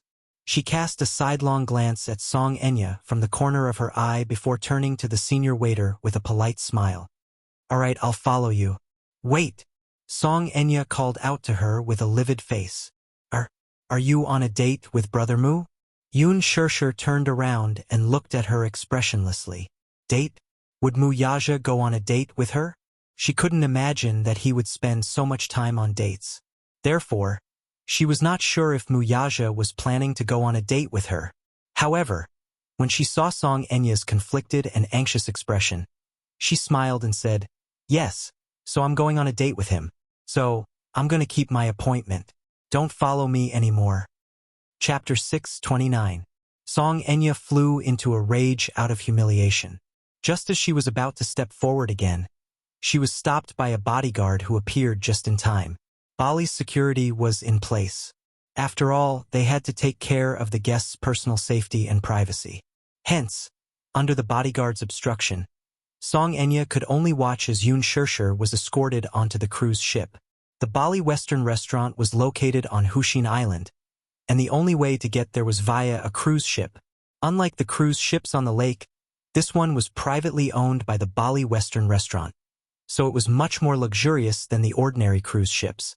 Hence, when Yun Shirshir boarded the cruise ship under the guidance of the waiter, it immediately attracted the exclamations of those who were standing at the harbor overlooking the scenery. For a moment, there were discussions of jealousy, amazement, and envy. Oh God, is that the Bali Western restaurant's private cruise ship? Oh my God, it's so luxurious. Isn't it? I heard that this cruise ship cost a fortune. Oh God, Bali, that's my dream. Yun Shirshir stood in front of the railing as the cruise ship started moving. It slowly left the harbor and headed toward Hushin Island. She lowered her head and looked at the waves that kept rising. The bright starlight on the cruise ship reflected on the lake's surface, making it a beautiful sight. The silver moon on the horizon was like a hook. Standing on the deck, Yun Shirshir hugged her shoulders and could not help feeling a little chilly. The waiter considerately put a jacket on her. Yun Shirshir thanked him politely, but even with the jacket, she did not feel cold. Her heart was still cold, though. The Muse are the richest family in the capital. How can Grandpa Mu allow an actress to marry into his family? If you want to climb the social ladder of the Muse, go back and buy a pillow. Even your dreams are more realistic than this. Do you really think that Brother Mu likes you from the bottom of his heart? He's just playing with you. Do you really think that you can climb up the social ladder and marry into a rich family in a dignified manner? In this day and age, is it so justifiable to be a third party and interfere in someone else's marriage? Third party? Yun Shirshir's lips curled into a cold smile. What a joke. How did she become the third party? Everything that Mu Wanru originally had belonged to her. Mu Wanru was the real third party, wasn't she? She took away the token that her mothers left for her. Took away her identity. Took away her family. She had taken away her fiancé. Isn't the third party Mu Wanru? How did it become her? She of the nights to two of course of the night, two of the night, to the winds to lift her messy hair, and straightened her back to it. Well, what Mu Wanru had should have belonged to her. Since that was the case, then she would take back everything that originally belonged to her. Even if she didn't care for all of this. Yuns. Thinking of Mu Wanru's disgusting face, Yun Shirshir felt disgusted from the bottom of her heart. The crimes and grievances that she had to bear for more than 10 years were all in her heart. She swore that she would take back everything that originally belonged to her. The cruise ship soon sailed to the harbor of the island. There were already people waiting for them at the harbor, standing in a row. Chapter 6:30. There was only one private room in the restaurant. The huge private room was at least 300 square meters. When the waiter led Yun Shirshir into the private room, she was greeted by the extremely luxurious decorations. Just the beautiful and resplendent crystal chandelier alone was enough to tell that it was expensive. Yun Shirshir walked to the table and saw exquisite cutlery on the table. She picked up the chopsticks and saw that they were made of jade.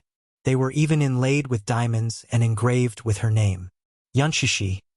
It was so luxurious that it made one speechless. No wonder it was rumored that a couple's set meal at the Bali restaurant was worth tens of millions. Even every detail was exquisite and luxurious. She looked around but did not see Wuxia. Yun Shirshir turned around and asked curiously, "Who made the reservation? Why don't I see him?" She could not help but feel suspicious. What was Wuxia trying to do? He brought her here but did not see him. The waiters looked at each other, but they smiled without saying anything. Yun Shirshir saw that they were pretending to be mysterious. She raised her eyebrows slightly and decided not to think about it. She walked around the private room alone and accidentally found that there was an observation deck in the private room. Yun Shirshir could not help but be attracted by the Hubble Space Telescope on the observation deck. "Is this a telescope?" Yun Shirshir pointed at the telescope and asked. She didn't know much about astronomy, so she wasn't sure if this was a real telescope. The waiter behind her smiled and said, "Yes, I heard that there will be a meteor shower tonight. Miss Yun, do you want to take a look?" "Sure." Yun Shirshir gladly agreed. She was quite interested in this telescope. Therefore, she walked to the telescope and the waiter quickly adjusted it for her. Yun Shirshir clumsily looked through the telescope and saw the beautiful starry sky. Incredible. Usually, when looking up at the starry sky, one could only see the scattered stars in the night sky. However, through the telescope, one could see that these stars were not of the same size. Some stars were very small as a grain of sand. However, some of the stars were very large. They were either blue or orange in color. Most of them were like diamonds embedded in the night sky, shining brightly and very charming. The stars contrasted with each other and came into view like a beautiful starry sky. It was so beautiful that it was suffocating. Yun Shirshir could not help but be fascinated by it. It was no wonder that many astronomy enthusiasts were fascinated by astronomy. Indeed, a starry sky like this could not help but be fascinated. Yun Shirshir was in a daze and did not notice that the waiter behind her had already left the private room. She stared at the stars in the sky in a trance. Suddenly, a bright and dazzling shooting star flashed across the camera lens. Fast, very fast. In the blink of an eye, it disappeared without a trace. Alas, Yun Shirshir was still unable to contain her excitement. It was as if this was the first time in her life that she had seen a meteor. Yun Shirshir could not help but exclaim. She looked up and said excitedly, "I saw a meteor." Turning around, Yun Shirshir wanted to announce the news excitedly, but she bumped into a warm and firm chest. Her forehead hurt a little. Chapter 631. Her gaze could not help but be drawn to the exquisite diamond on the pendant. It was meticulously carved into the shape of a shooting star. At first glance, it was as eye-catching as a shooting star. Yun Shirshir looked up in shock. Wuxia had unknowingly appeared behind her. He was wearing a black shirt and had smooth and neat black hair. On his handsome face, a pair of deep and mesmerizing eyes were quietly fixed on her. In his eyes, there was a gentleness that had never been seen from him, who had always been arrogant and cold.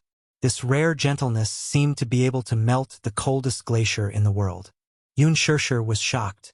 Could the shooting star that had flashed across the camera just now be this diamond necklace? She knew that everything that had happened tonight was probably a so-called surprise that this man had specially arranged. But what surprised her was that she did not think that this man would waste his time on a date.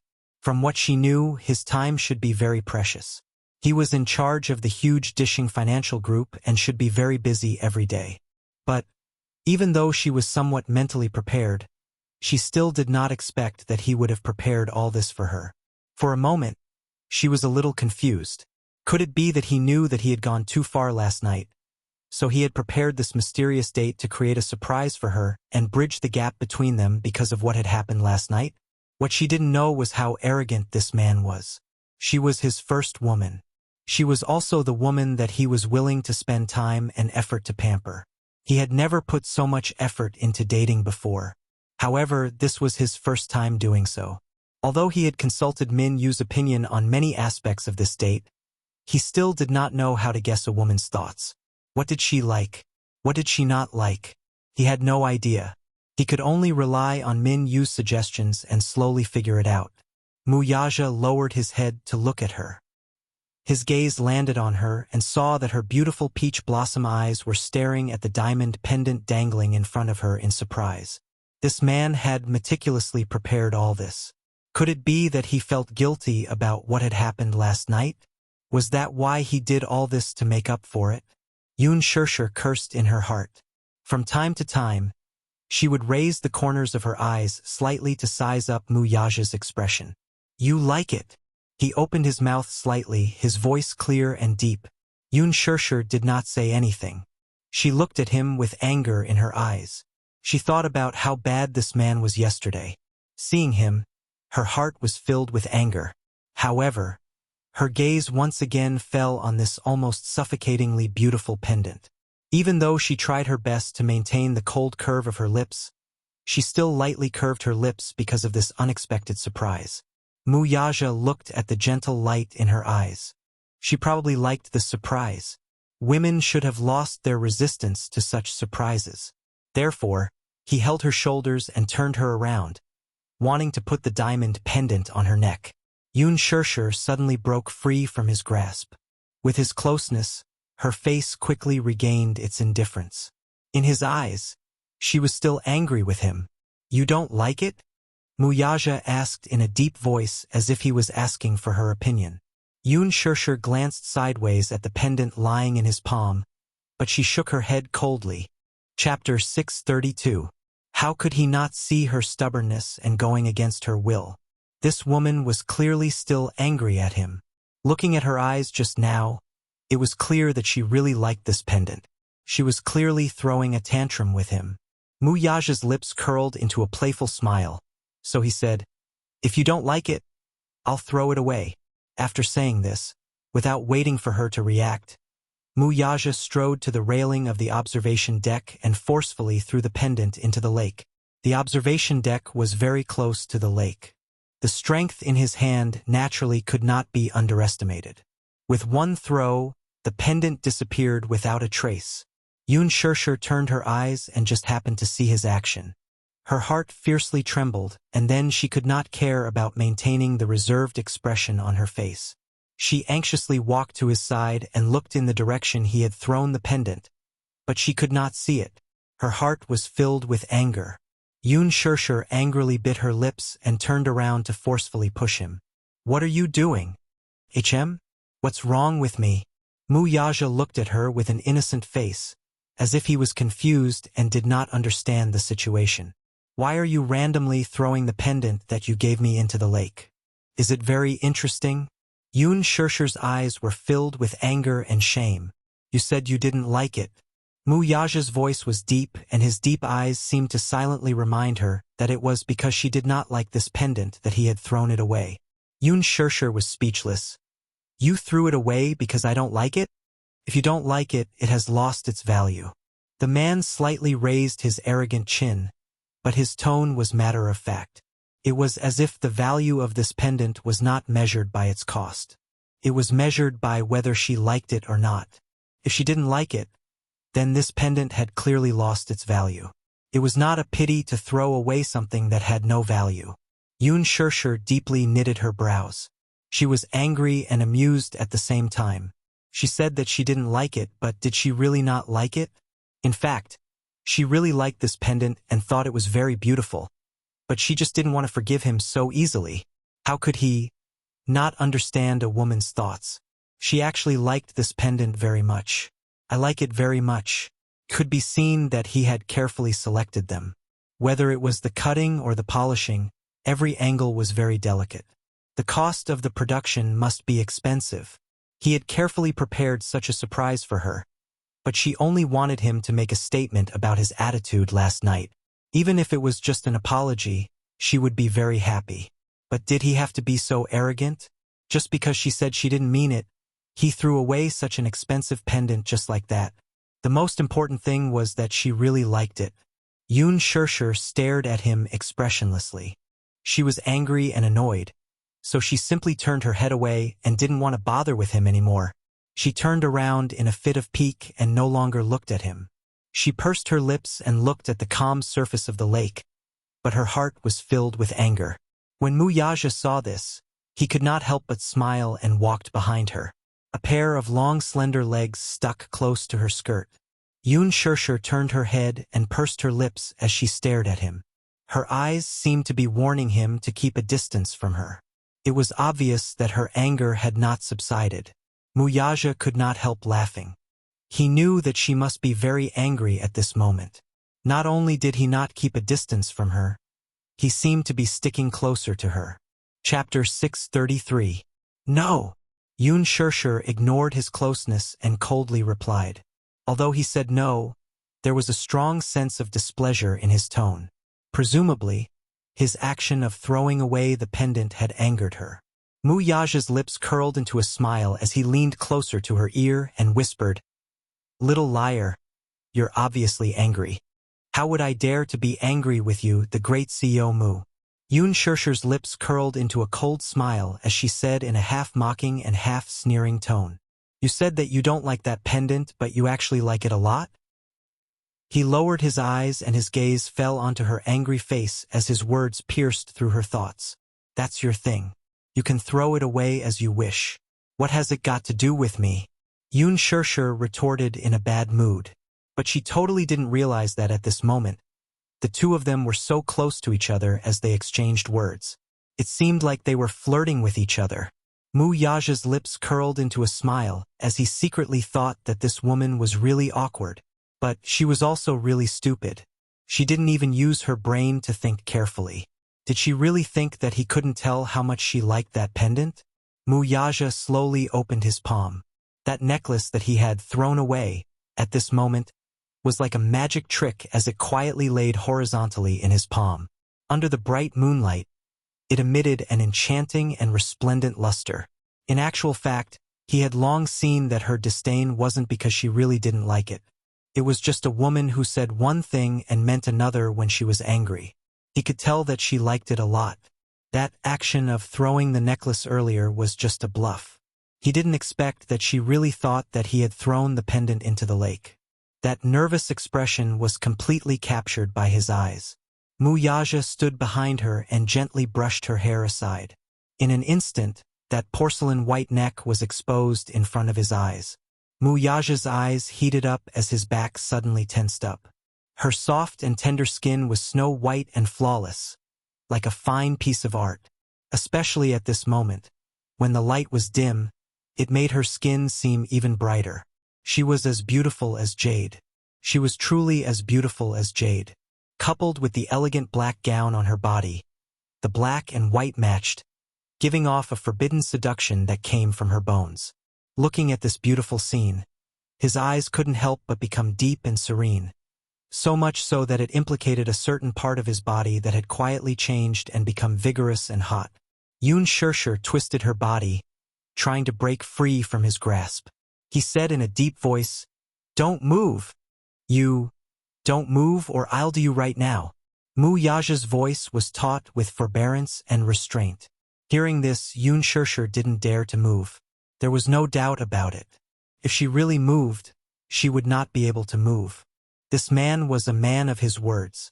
He really ate her dry on the observation deck. She had already experienced this man's dominance, so there was no doubt about it. While she was feeling gloomy, she suddenly felt a trace of coldness on her neck. She couldn't help but look down.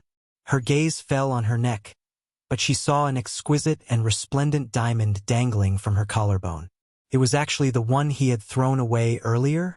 Didn't he throw it away? Could it be that he was just scaring her? Yun Shirshir was stunned. She was shocked, but her lips couldn't help curling into a smile. Wuxia lowered his head and whispered in her ear word by word, "Wear this pendant for me." Chapter 634. "You're not allowed to take it off." His tone was as strict as ever, domineering to the point of being unreasonable.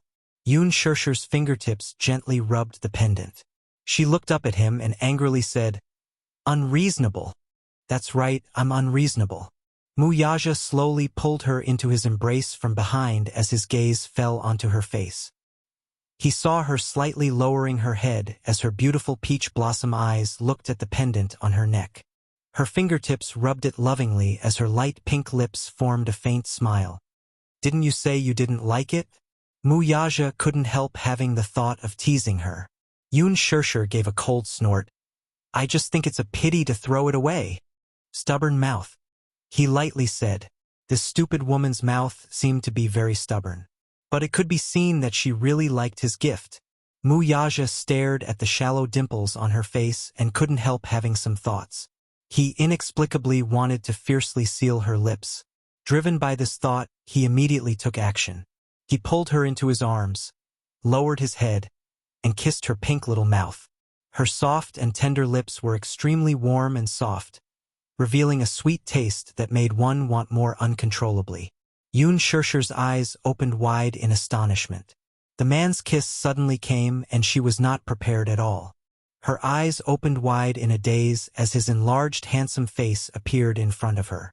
His deep silhouette was exquisite and handsome, making him look very handsome.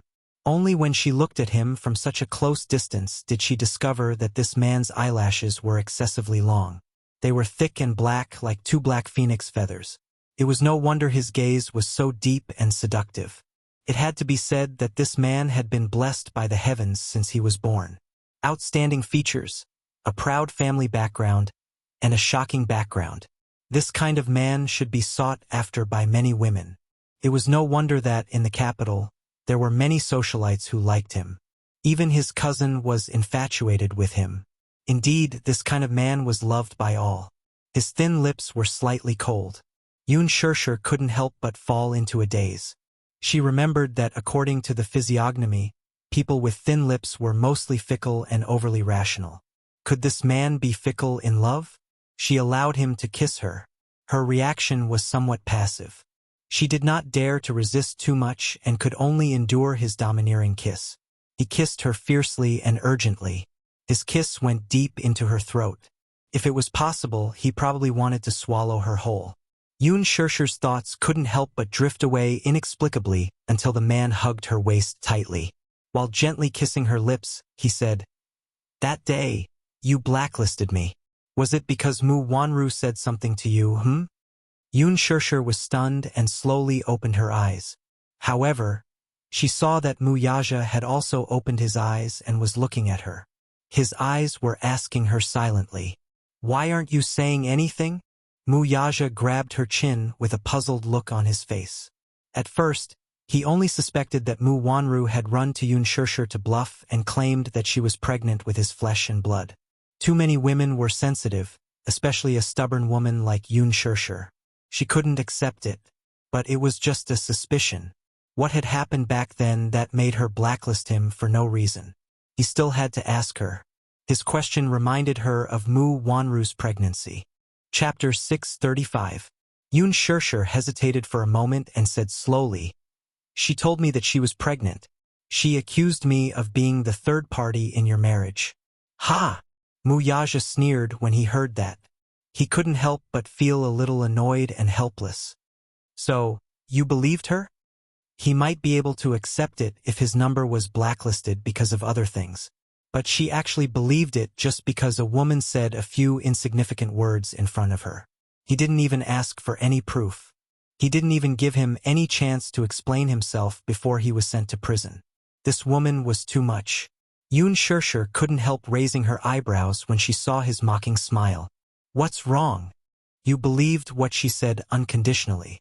So, his deep-set eyes stared fixedly at her face as he retorted, Am I not enough for you to trust me unconditionally? Why should I believe you? Yoon Shirshir questioned him helplessly. She didn't seem to be in a position to question him. When she found out from Mu Wanru that she was pregnant with his flesh and blood, the despair she felt was enough to destroy the heavens and earth.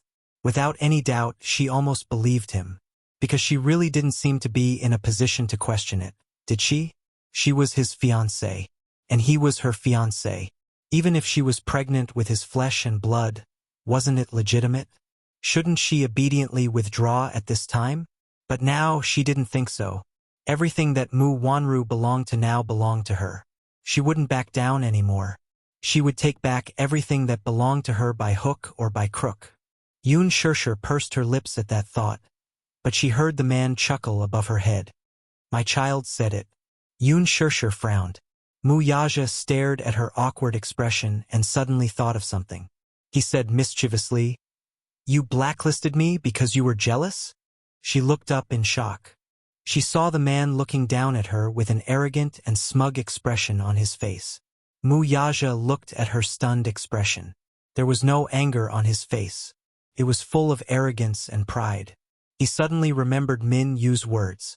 Jealousy equals like. This woman liked him. There was no doubt about it. In fact, her love for him was extraordinary. Hence, when Mu Wanru flaunted her prowess in front of her, she flew into a rage out of humiliation and blacklisted him. You like me? After a pause, Mu Yaja suddenly felt that this word wasn't suitable, so he changed it. Yun Shirshir, you're in love with me. It was a short few words, but his tone was overbearing and smug. Yun Shirshir was a little dumbfounded as she stared at him with wide eyes. She did not know where this man got his confidence from. Jealousy equals like? He actually automatically put her into such a formula. Where did this man get his sense of self-worth from? Still not admitting it? Mu Yaja reached out and scratched her delicate nose bridge as he chuckled. This woman must love him very much to be so jealous. Minyu said that women in love would have an incomprehensible sense of possessiveness. They usually didn't like their men to be close to any woman. The more jealous she was, the more it represented the irreplaceable position of the man in the woman's heart.